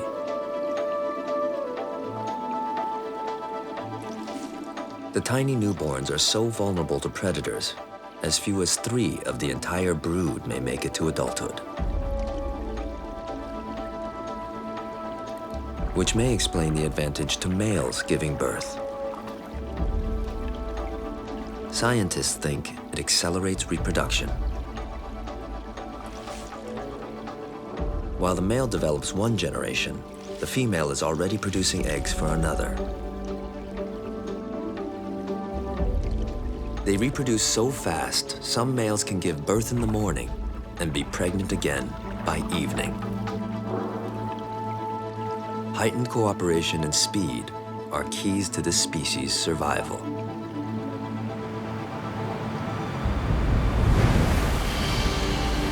The big-bellied seahorse is one of a kind. But in the big Pacific, gender can be as fluid as the sea.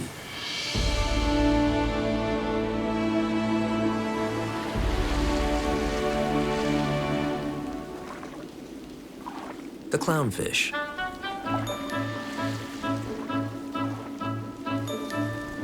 Cute, famous, and best known for its partnership with its anemone.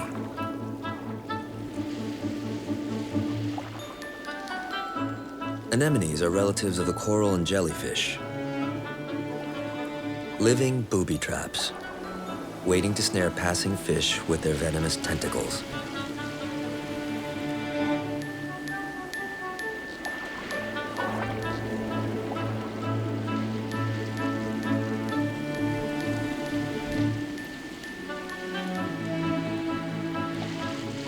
A layer of mucus on its skin immunizes it against its host. That immunity quickly fades while away from the anemone.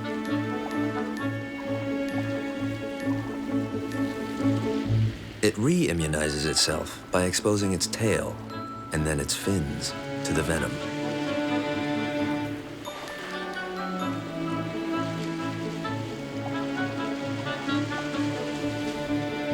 It's a living sanctuary. In return, the clownfish defends the anemone from intruders. It takes out the trash.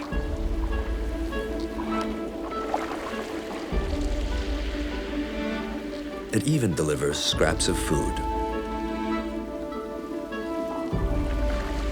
Without clownfish, anemones often die.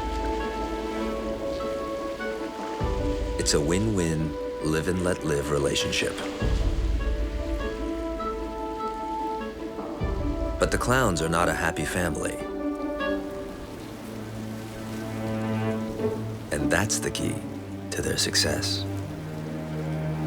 Like many reef fish, all clownfish are born male. But under the right conditions, they can turn female. Stress determines gender.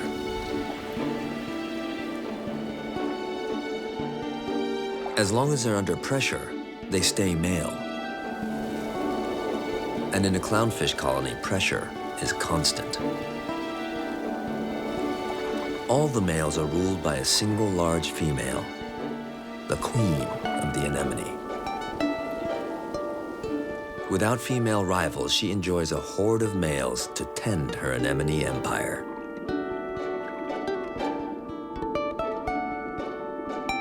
She ensures they stay male by harassing them nonstop, keeping them stressed out and in line. Animals under stress release the hormone cortisol, which prevents the clownfish from turning female. But when the queen dies and her entourage wakes up without a good scolding, the biggest of them transforms. In the absence of stress, his cortisol levels fall and he changes into a female. Clownfish have consecutive genders. It's not boy or girl, it's boy, then girl. And in just a few weeks, the kingdom has a new queen. Instinctively, she hounds her subjects.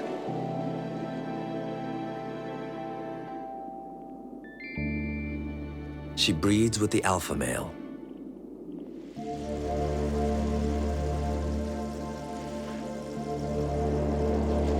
In her lifetime, she'll produce hundreds of offspring.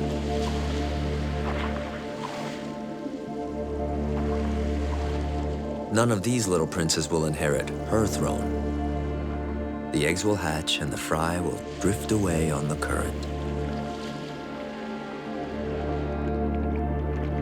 After a week, they change to juvenile fish and return to the bottom to find a new anemone.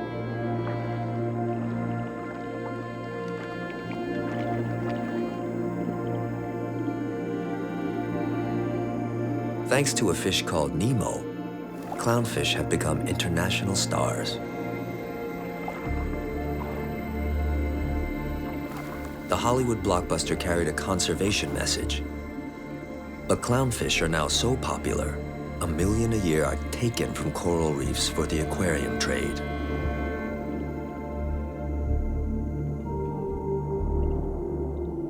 All 30 species of clownfish we know of are endangered. So are the 10 species of anemone they're bound to. The loss accelerates the destruction of coral communities in the Pacific. What they need most is human protection.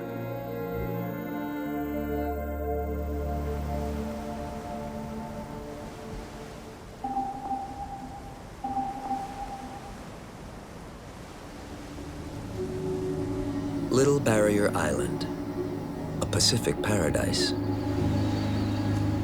Protected from invasive species and humans for more than 100 years. It's one of the world's conservation icons. It's also home to a rare, shy, and ancient creature. The tuatara, a rhynchocephalian. A unique kind of reptile that predates the lizards.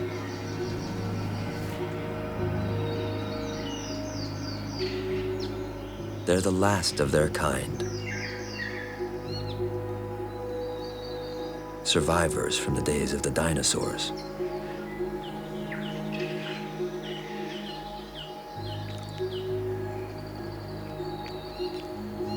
They once flourished across New Zealand. Now, they survive only on islands free of the stoats and rats that devour their eggs. It's tough to repopulate a species that has mastered life in the slow lane. For a tuatara to reach its adult size of almost 80 centimeters, it takes 35 years. Yet they might live to 100 years, a century of solitude. Tuataras are hermits. For a female, the mating season doesn't come once a year. It comes twice in a decade at best. The longest reproductive cycle of any reptile. A male waits for her in vain. She mated 9 months ago. Years will pass before she mates again.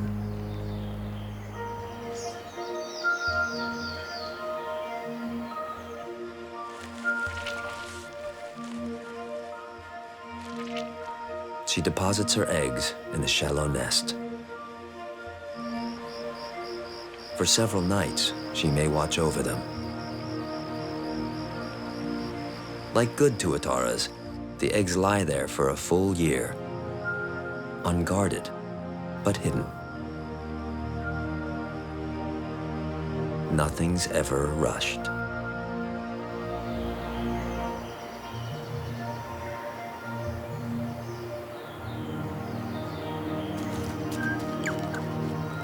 Juveniles enter the world without guidance or protection.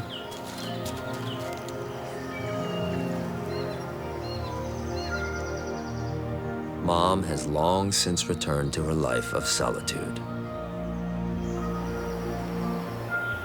Slow and steady sometimes wins the race. And tuataras are living proof. While these young reptiles fend for themselves, another newborn never leaves its mother's side.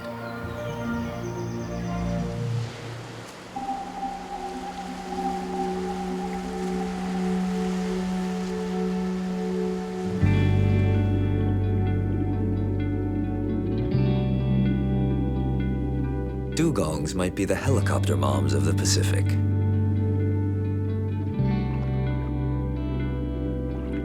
Small wonder, it's a long time between babies.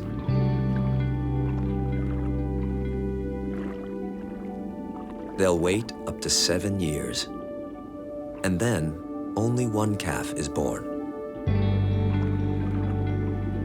After spending more than a year in the womb, the calf will nurse for over a year and a half.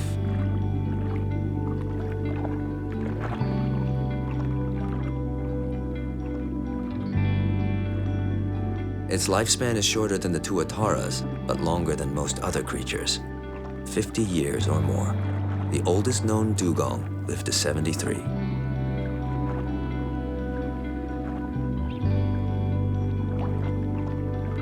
A calf won't reach sexual maturity till at least age 6.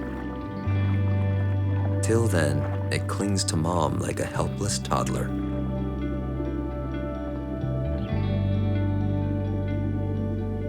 mature females have something in common. They're all single mothers with wayward dads.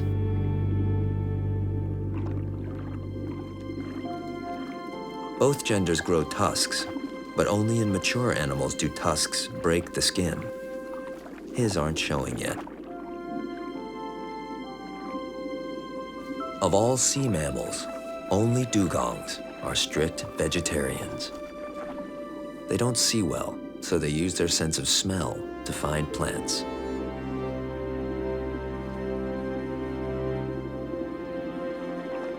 Like the manatee, the dugong is known as a sea cow, but its closest relative is actually the elephant. Dugongs can stay underwater for up to 12 minutes, but like other marine mammals, they have to surface. And when one did, some ancient mariner confused it for the first mermaid. Breeding occurs year-round, so mature males are always searching for receptive females. No such luck. Still, he persists in dugong courtship.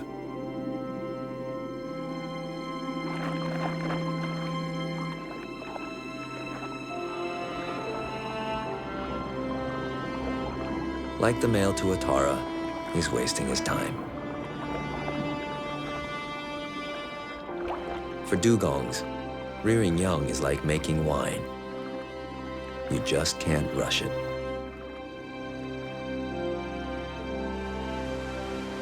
Not all of the Pacific's creatures breed so slowly. Some multiply overnight.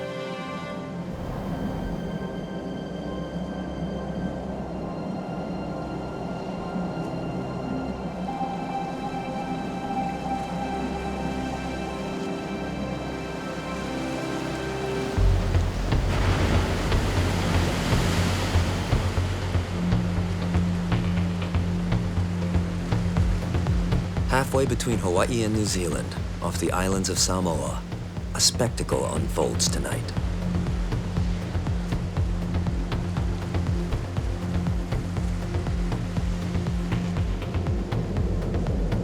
Exactly a week after the 11th full moon of the year, a horde erupts from the sea floor.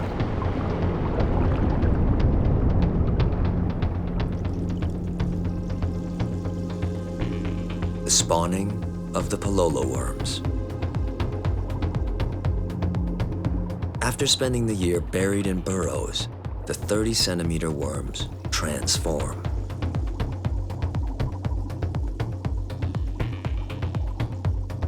They sprout a tail half as long as their body called the epitoke, packed with eggs or sperm.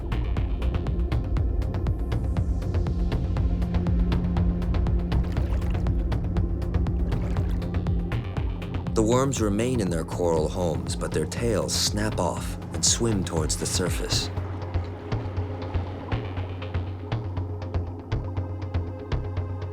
A primitive eye helps it navigate toward the moonlight.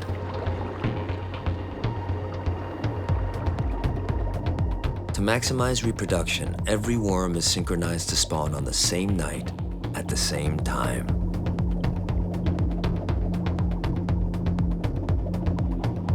Millions strong. It's one of the world's greatest mass spawnings. Near the surface, the epitokes split open, dumping countless eggs and sperm in a frenzy of breeding and feasting.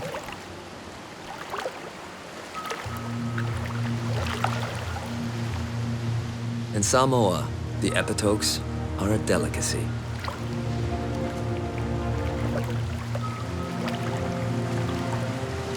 In such a mass event, islanders can hardly dent the numbers.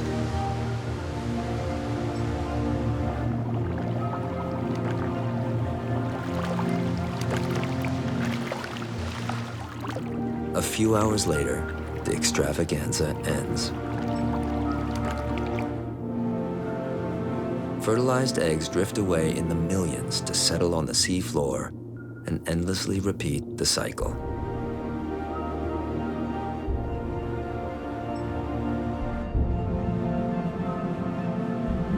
In such whirls of mating, the Pacific is at her most passionate.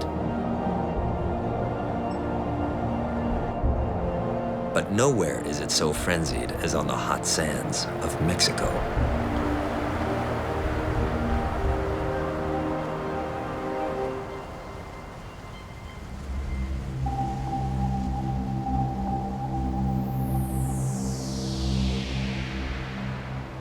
It begins as a tide, rushing toward the shoreline, high in the Gulf of California.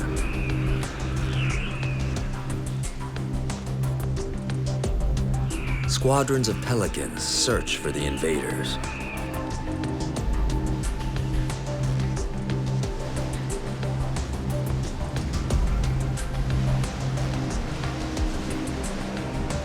Gulls and terns join the reception committee.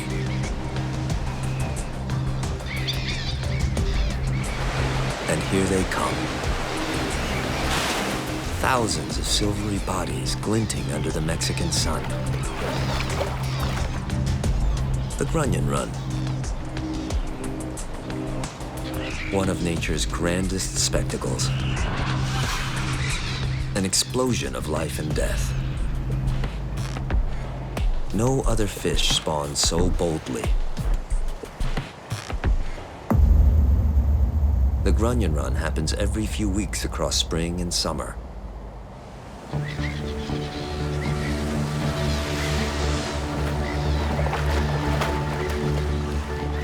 Females make landfall first, surfing onto the wet sand to deposit their eggs. To avoid being washed back to sea, they dig their tails in and make a stand. It's a feast for the taking. Out of water, they can't breathe. They have only moments to replicate or suffocate. The males arrive on the next wave, coiling themselves around half-buried females, using them as anchors while they release sperm onto the eggs. A tidal wave of reproduction.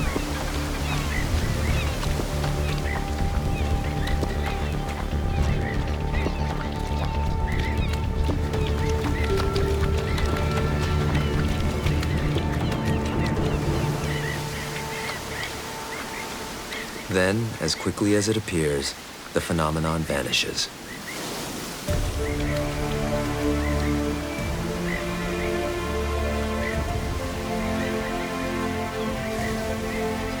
The golden eggs of the grunion remain, protected in the cool, damp sand.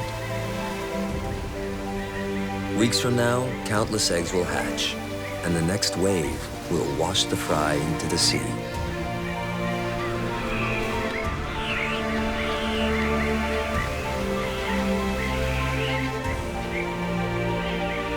It's nature's reward for the most brazen act of procreation in the ocean.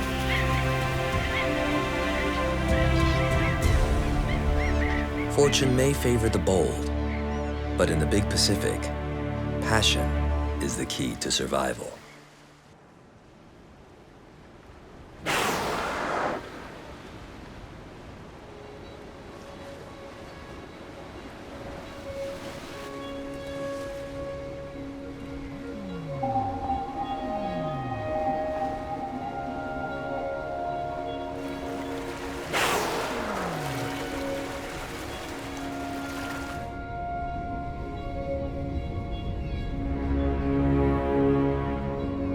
In the seas off San Diego, the largest animal to ever live, the blue whale. 30 meters long, longer than a basketball court. 200 tons, the weight of 28 African elephants.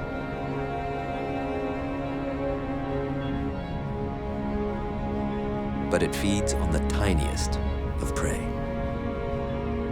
A crustacean about the size of a paperclip.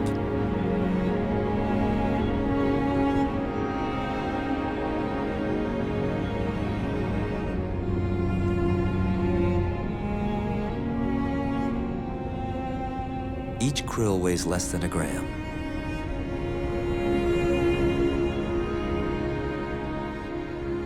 The whale needs to swallow 40 million a day.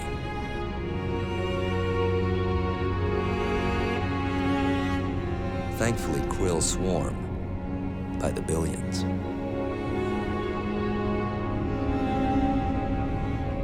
Up to 60,000 in a single cubic meter.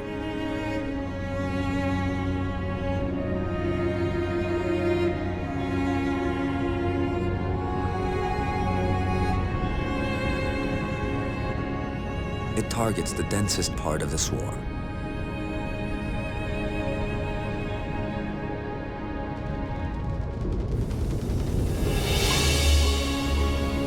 And engulfs a patch of ocean that weighs as much as the whale itself.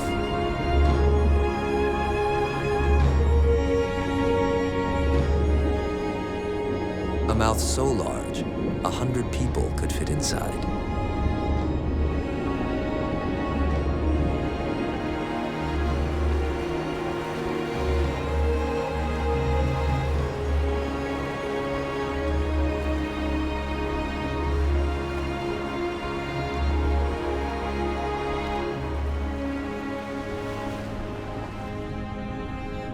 But it's toothless, with a tongue the size of an elephant. It forces the water back out through sieve-like baleen plates attached to its upper jaw, filtering the krill and swallowing it, half a ton at a time.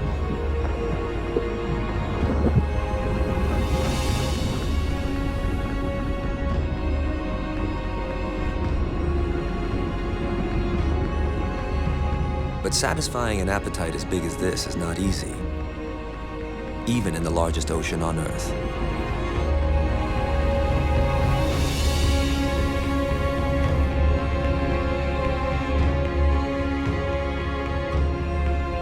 Every year, the whale must travel many thousands of kilometers in search of swarms as good as this.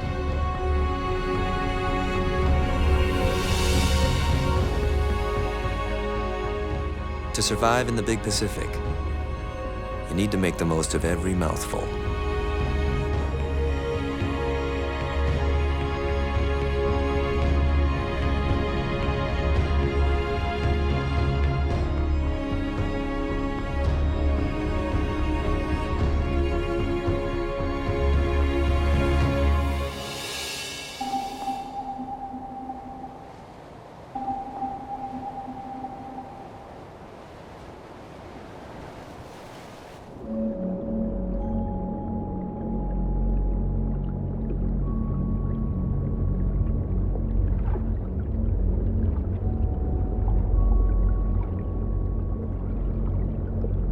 Another Pacific giant, the manta ray.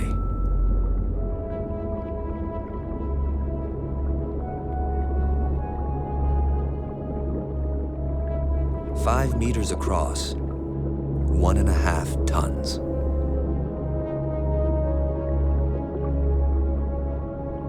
It grows huge on prey even smaller than the blue whales.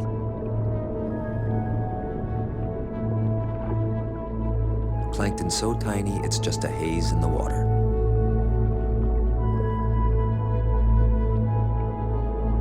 To survive on this microscopic soup, it feeds almost constantly.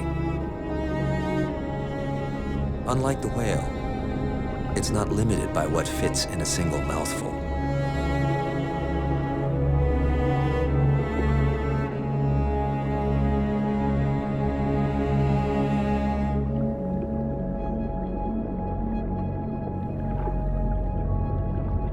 A ray breathes by extracting oxygen from water flowing through its gills.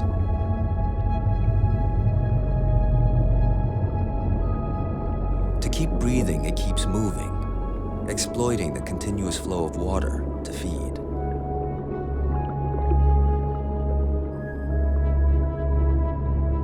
Filtering plankton with feather-like rakers deep within its gills.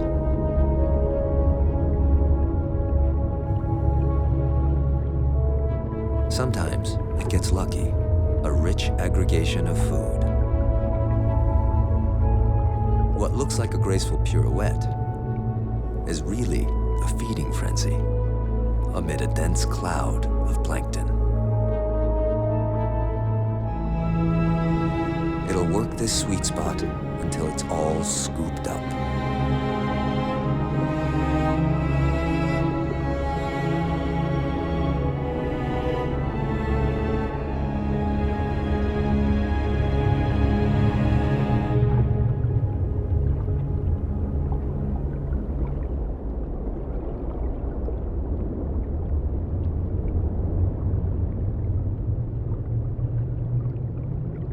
One Pacific giant is so voracious, a single mouth won't do.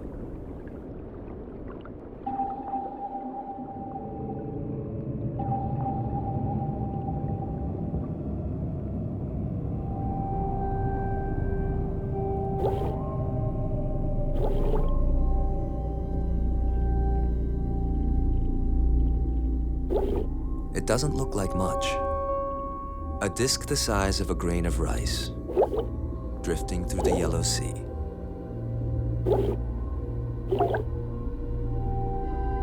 But in less than a year, it'll grow bigger than an adult human. Right now, however, it's little more than a mouth. A mouth just 1 millimeter across. Smaller than a pinhead.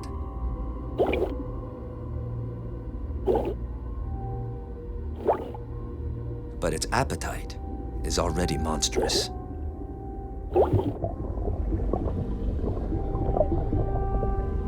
It devours anything that comes its way, so long as it's microscopic. But calorie by calorie, its diet adds up.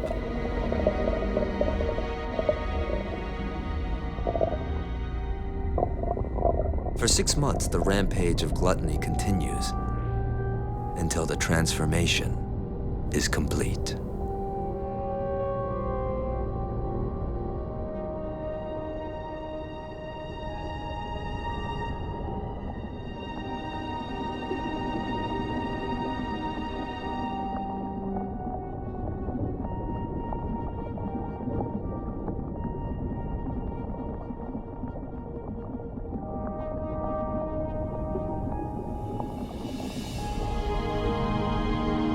The Nomura's jellyfish. 2 meters across, as heavy as a male lion.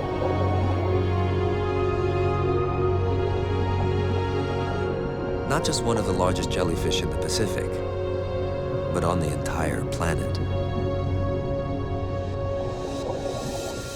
And it's built to do one thing: grow.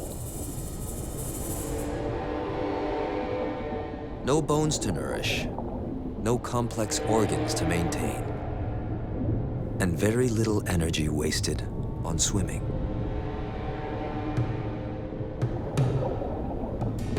It just drifts with the currents, trailing death in its wake.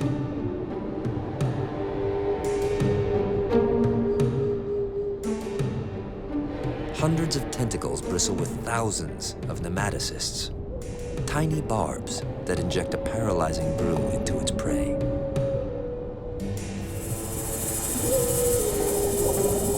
Deadly as it looks, only 8 people have died from a run-in with a Nomura. We aren't on its diet. Even small fish are too big. Instead, they find shelter from predators within its tentacles, so long as they dodge the lethal barbs.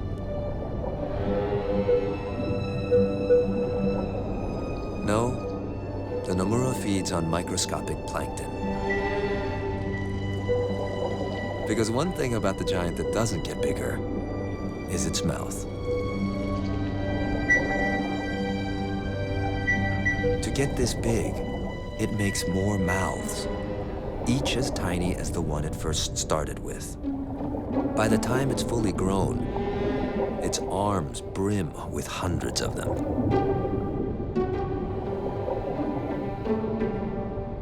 so tiny they're virtually invisible to the naked eye.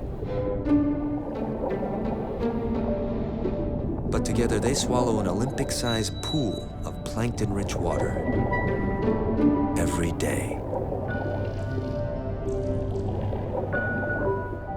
These giants belong to one of the oldest lineages on the planet, surviving unchanged for millions of years. But each life is brief, just 4 seasons.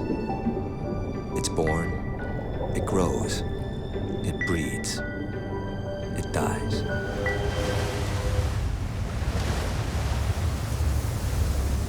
But not before each female releases more than 1 billion tiny eggs into the Pacific.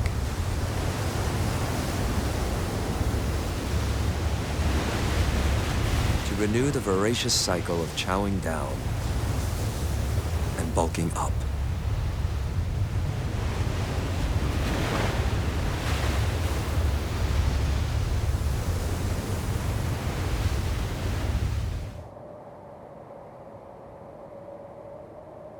But size isn't everything when it comes to finding food in the big Pacific.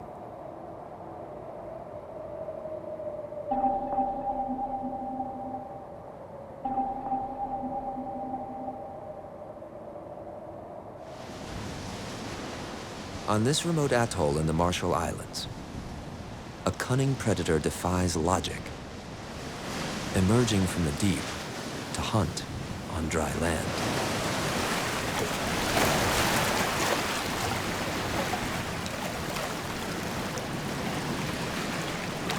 No, this isn't the predator. These are lightfoot crabs in search of food. As the tide ebbs, it exposes rich pickings of seaweed. And here amid the isolated pools, they should be safe from predators of the deep.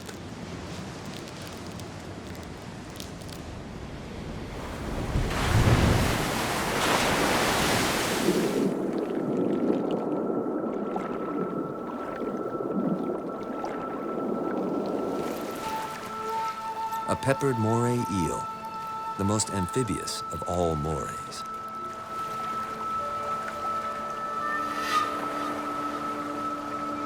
It lives on the reef, beneath the waves. But on this tiny island, it's learned to feed ashore. A behavior that's never been filmed before.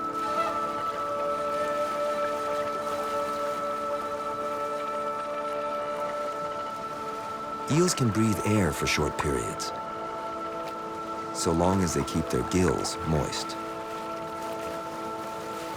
which it does by dipping in and out of the pools.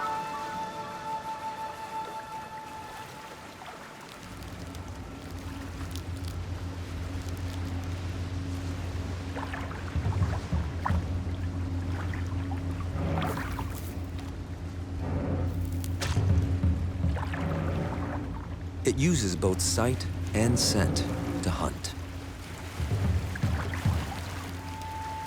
But will the lightfoot crab live up to its name?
No contest.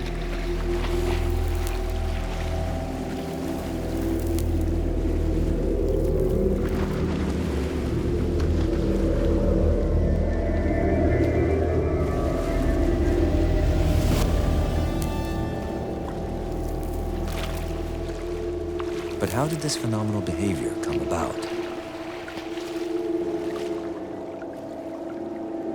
There's another eel in the same pool.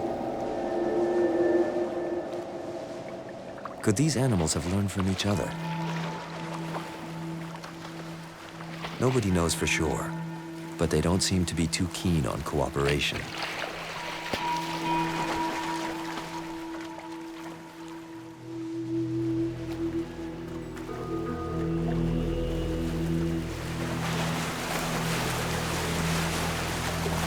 The tide is turning.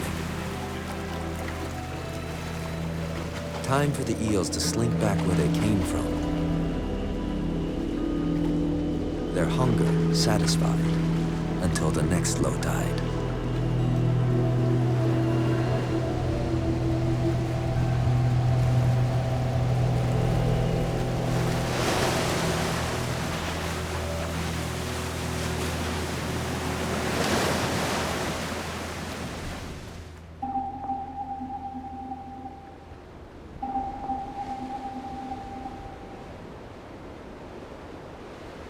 The Pacific also has islands you rarely see.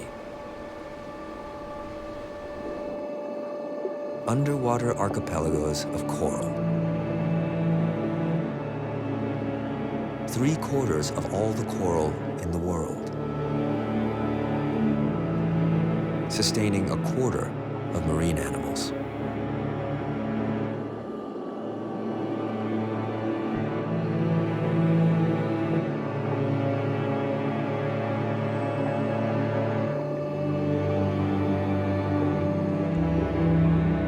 The coral reef is a conundrum, full of things to eat,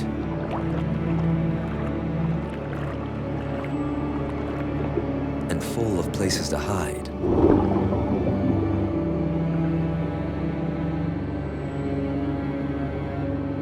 Not easy to catch a meal.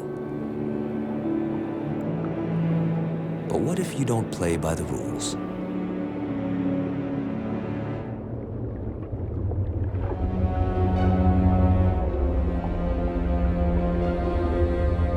Lionfish. With a flamboyant cloak, a lion's mane, it scorns stealth. It looks more like a clown than a killer, and that's the secret of its success.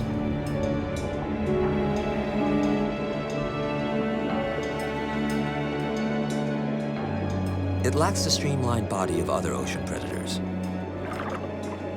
Its long fins and feathery fringe rule out high-speed attacks, making the lionfish more of a Trojan horse.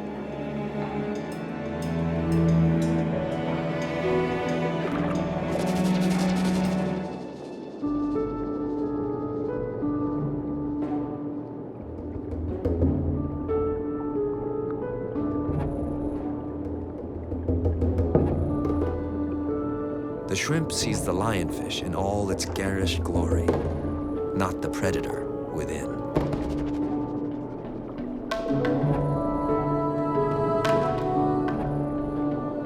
Nudging closer, it uses its outlandish fins to corral its prey.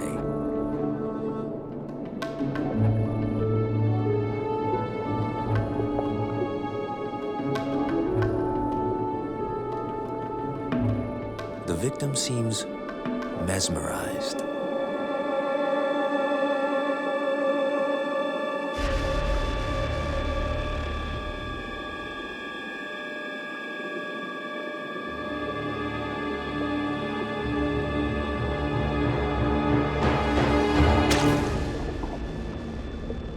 Gone in a gulp.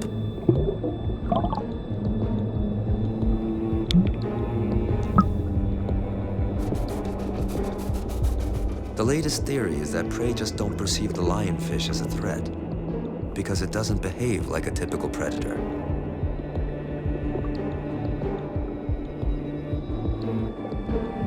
And with venom-tipped spines for defense, the lionfish is unstoppable. One of the most successful hunters in the entire Pacific. So successful that some researchers call it the Terminator.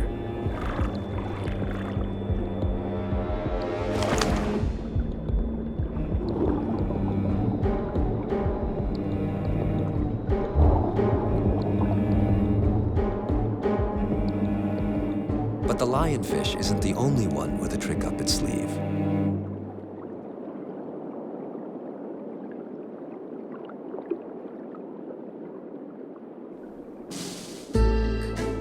A blue streak wrasse. This time, it's the Terminator who's mesmerized. The wrasse does a jig to calm the lionfish and announce it's open for business.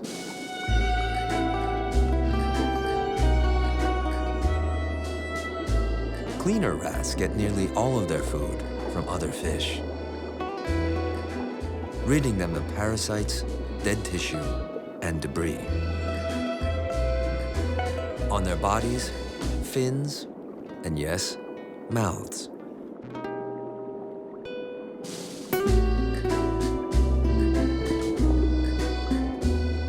Because even Terminators need toothpicks.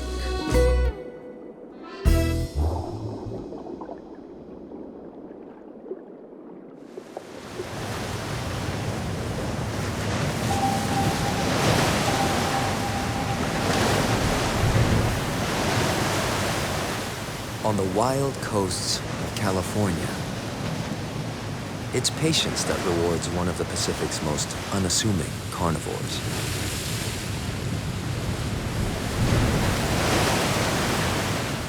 To survive the Pacific swells, it spends its life anchored to a rock.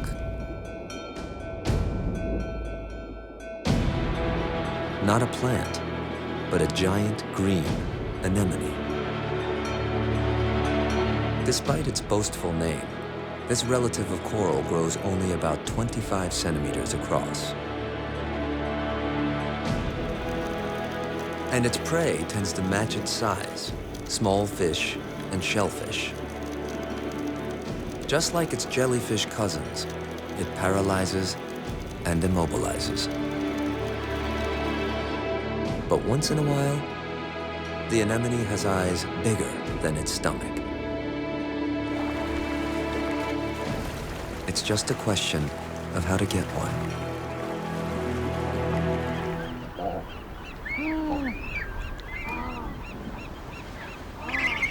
Double-crested cormorants and their ravenous young.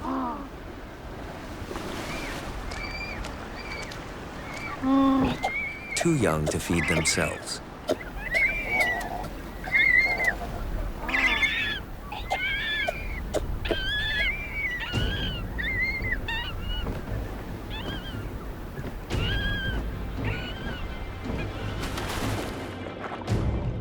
Cormorants are skilled divers,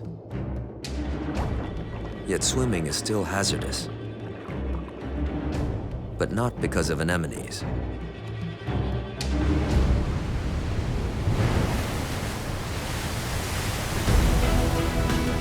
This shore is regularly battered by big ocean swells. But cormorant parents must fish in all weather. For the anemone, it's just a matter of time.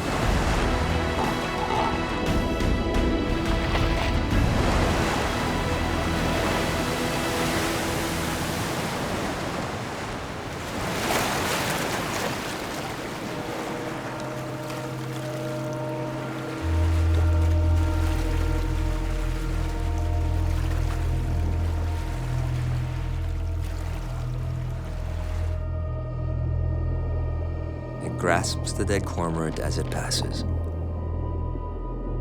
Its mouth is so flexible, it can open as wide as its entire body to ingest prey. Behind the mouth, powerful sphincter muscles lock onto the meal. The anemone is a living stomach, and its gut is as expandable as its mouth. Digestion has already begun. even as the anemone eats.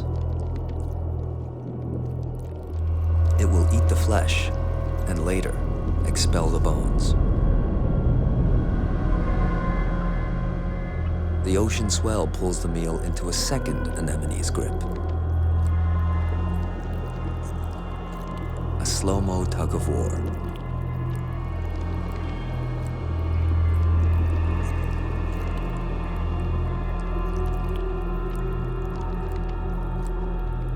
Soon, all that remains of the cormorant is a feather.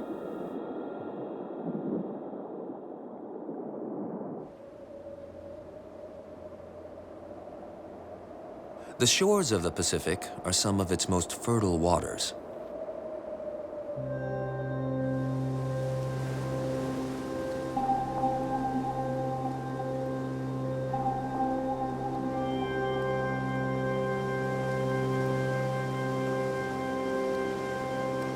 Off the coast of Mexico, every fall, nutrients from the deep are brought up to the surface.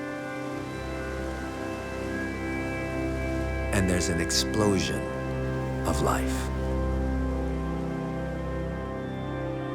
A plankton bloom.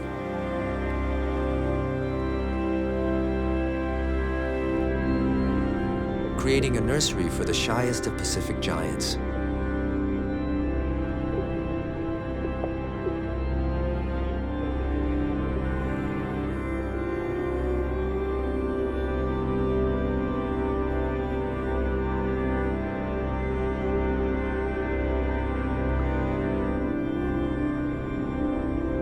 Whale shark, the world's biggest fish.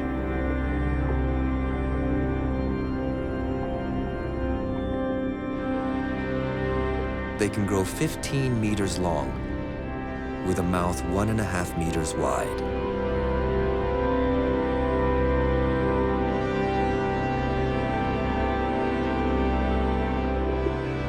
But this is actually a youngster. A mere 6 meters or so.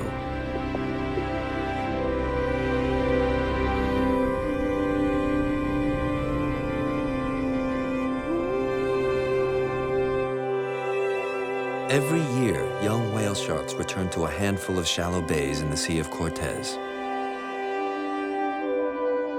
appearing right at the peak of the plankton bloom.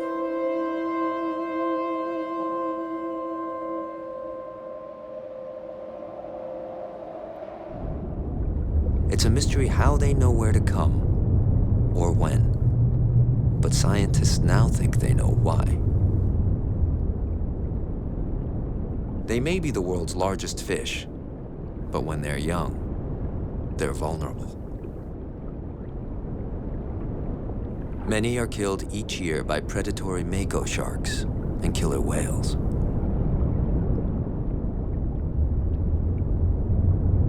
Their safety lies in getting bigger, fast.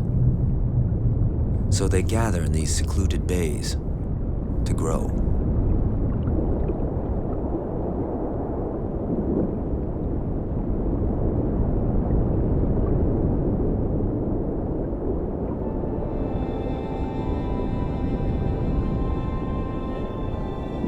Whale sharks are the ultimate filter feeders, surpassing even the manta ray.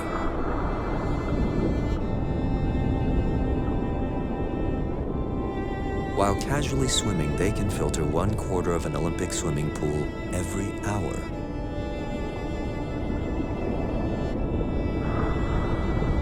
But when they hit a plankton mother load, they stop and turn on the pumps.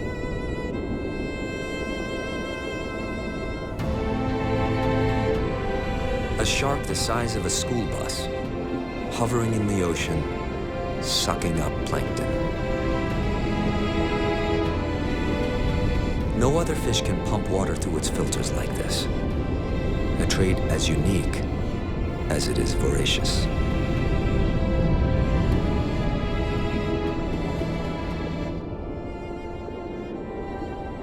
A cloud of plankton gone in seconds, like a puff of smoke.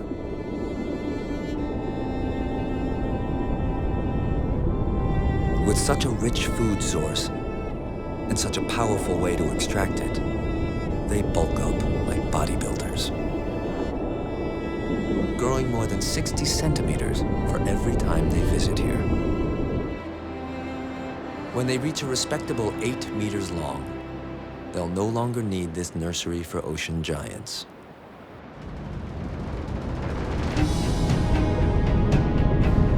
Where they go from here and how they survive, no one knows.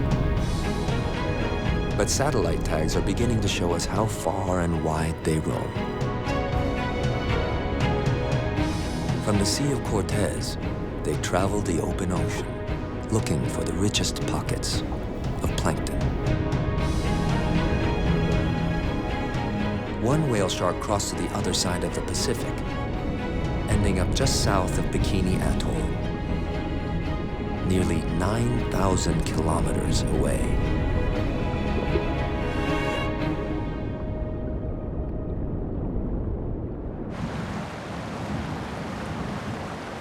The size of the Pacific is hard to comprehend.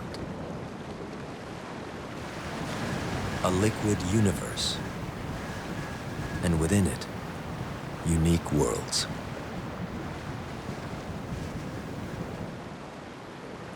Each one a new opportunity for finding a meal.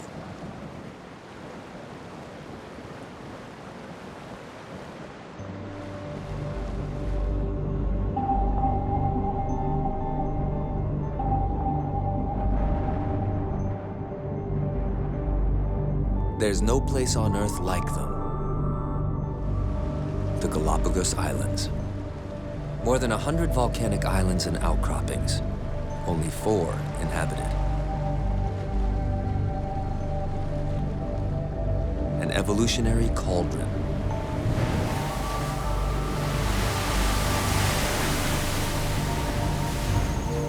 Harboring bizarre life.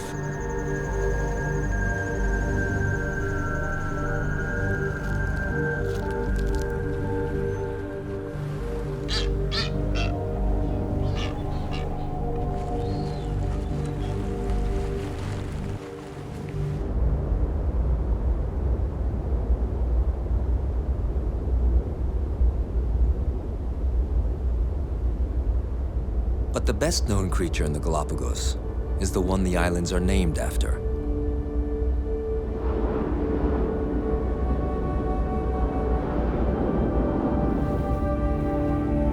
Galapagos is the old Spanish word for tortoise.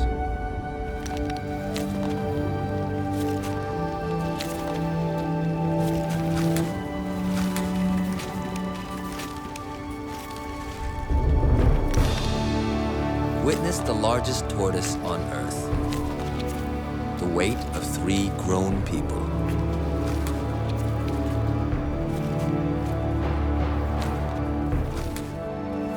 They can cover 300 meters in an hour. This would take a human about 4 minutes to walk.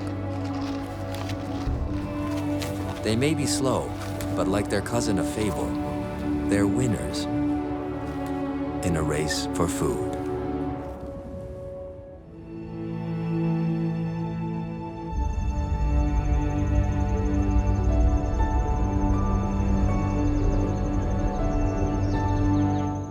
Over millennia, these giant tortoises had become masters of survival in this unforgiving land.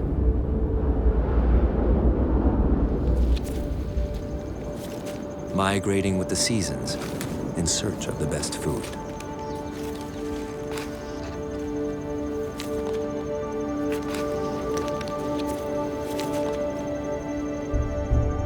On the summit of one of the Galapagos' great volcanoes, recent rains have created a lush tortoise paradise.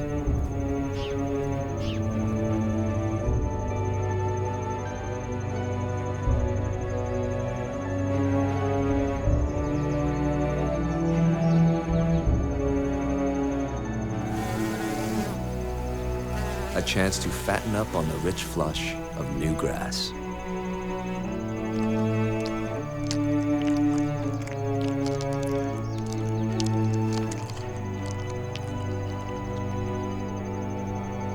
But Galapagos tortoises spend the bulk of their day doing nothing.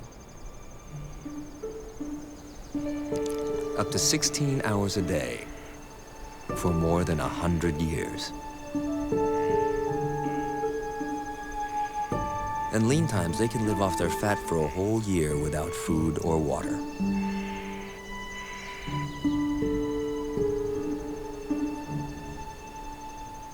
Life in the slow lane conserves energy. A time-tested strategy in this otherworldly outpost. Until the world barged in.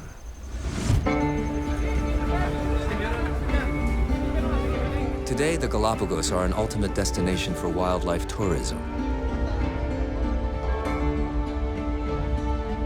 The latest in 5 centuries of contact between outsider and native.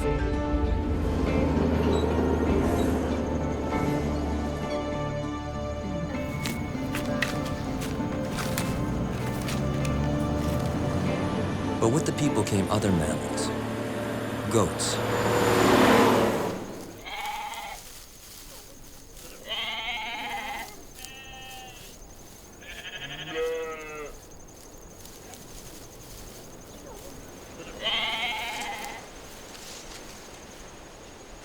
They ravaged meadows and forests, destroying the tortoise's food supply. A species millions of years old was about to lose the race to survive. Yet even as human invasion plunged the tortoise into peril, we unwittingly threw it a lifeline.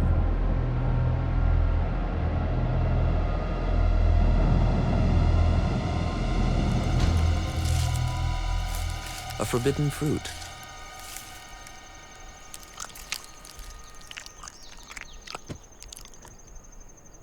Guava. Succulent, juicy, but like the goats, brought here by people. The sluggish tortoise adapted with whiplash speed. On some islands, guava is now their fruit of choice, a mainstay of their diet. Goats, meanwhile, have all but vanished. Eradicated by park rangers because of the damage they caused. Things are looking up for the tortoise. But as they travel their ancient trails, they deposit the seeds of the food they eat, playing their part in new change.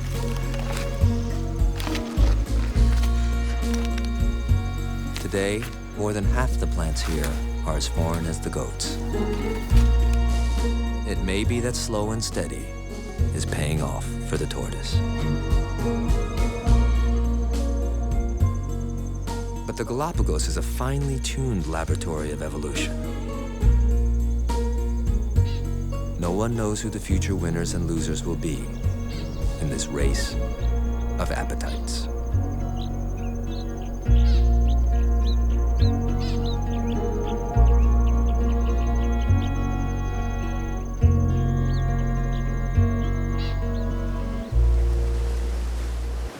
But it's not just in exotic corners of the Pacific where appetite has such an impact on life.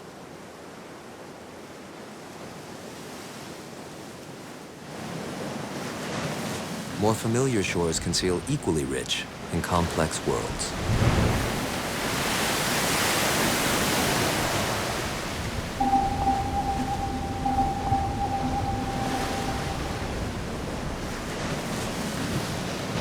The California coast.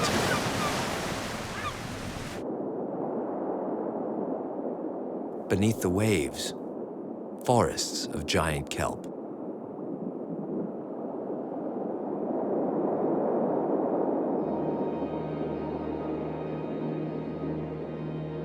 These great fronds rise 50 meters from the ocean floor and reach for the light.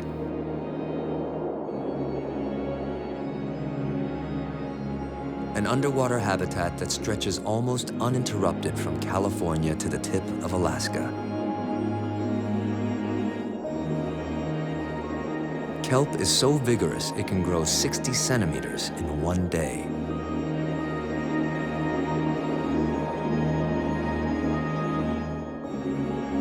Like coral reefs, it offers shelter for countless species. This is one of the most diverse ecosystems in the Pacific.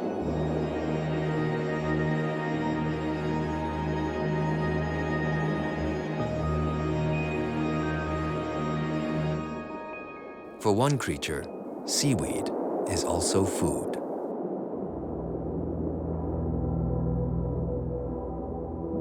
The red urchin. It looks like an undersea porcupine. And it's more formidable than its name implies. Bristling with defensive spines almost 8 centimeters long, sprouting from a hard shell. They're designed to break off in their attackers. The urchin can always grow more.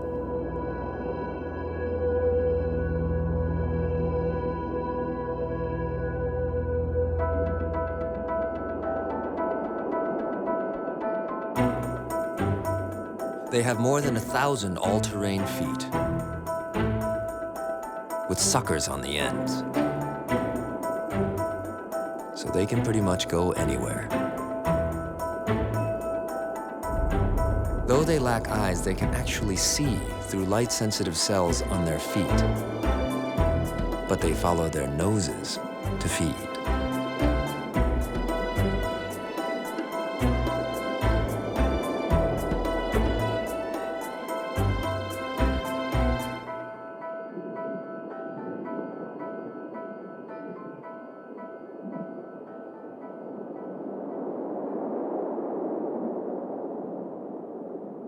They attach themselves to the base that anchors kelp to the seabed. Built to withstand violent storms, these holdfasts are strong and fibrous.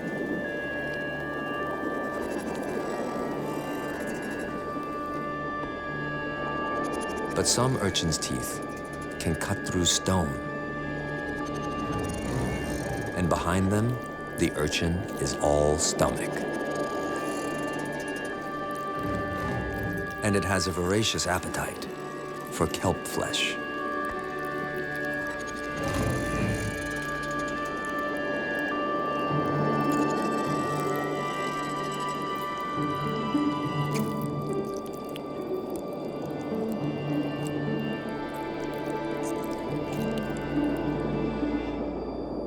In just a few months, a forest is reduced to a desert.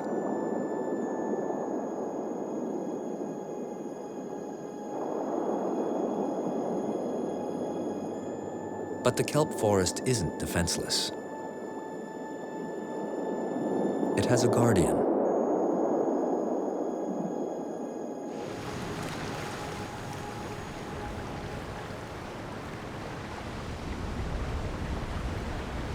The sea otter.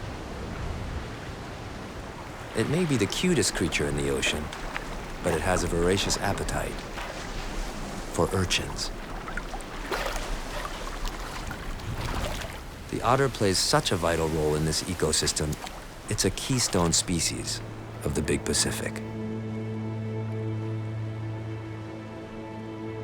And to think we nearly lost them.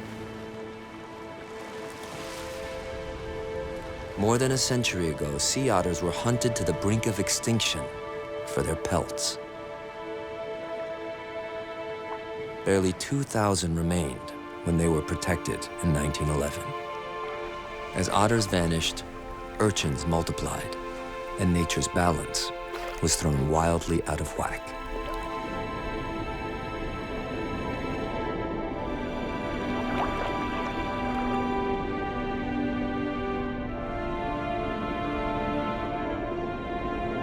Its flattened tail and webbed feet propel it effortlessly to the bottom, up to 90 meters down.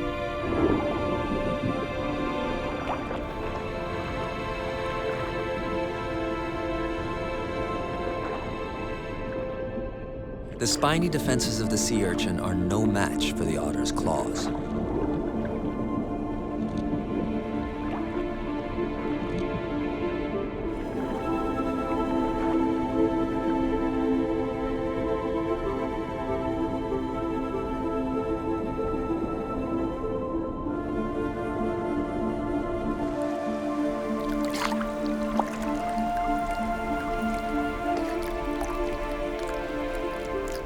They crunch through the hard shell with uniquely chiseled teeth. But it's their appetite that makes them so lethal.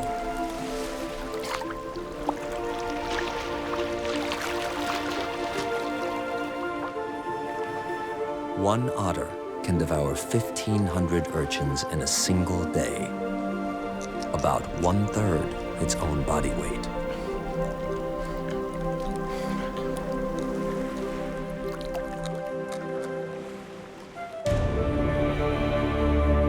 And where otters thrive, so do the great forests of kelp.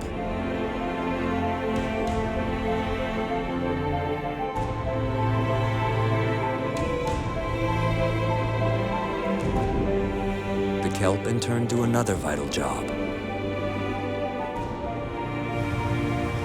Every year, the Pacific's kelp forests absorb 40 million tons of carbon from the atmosphere.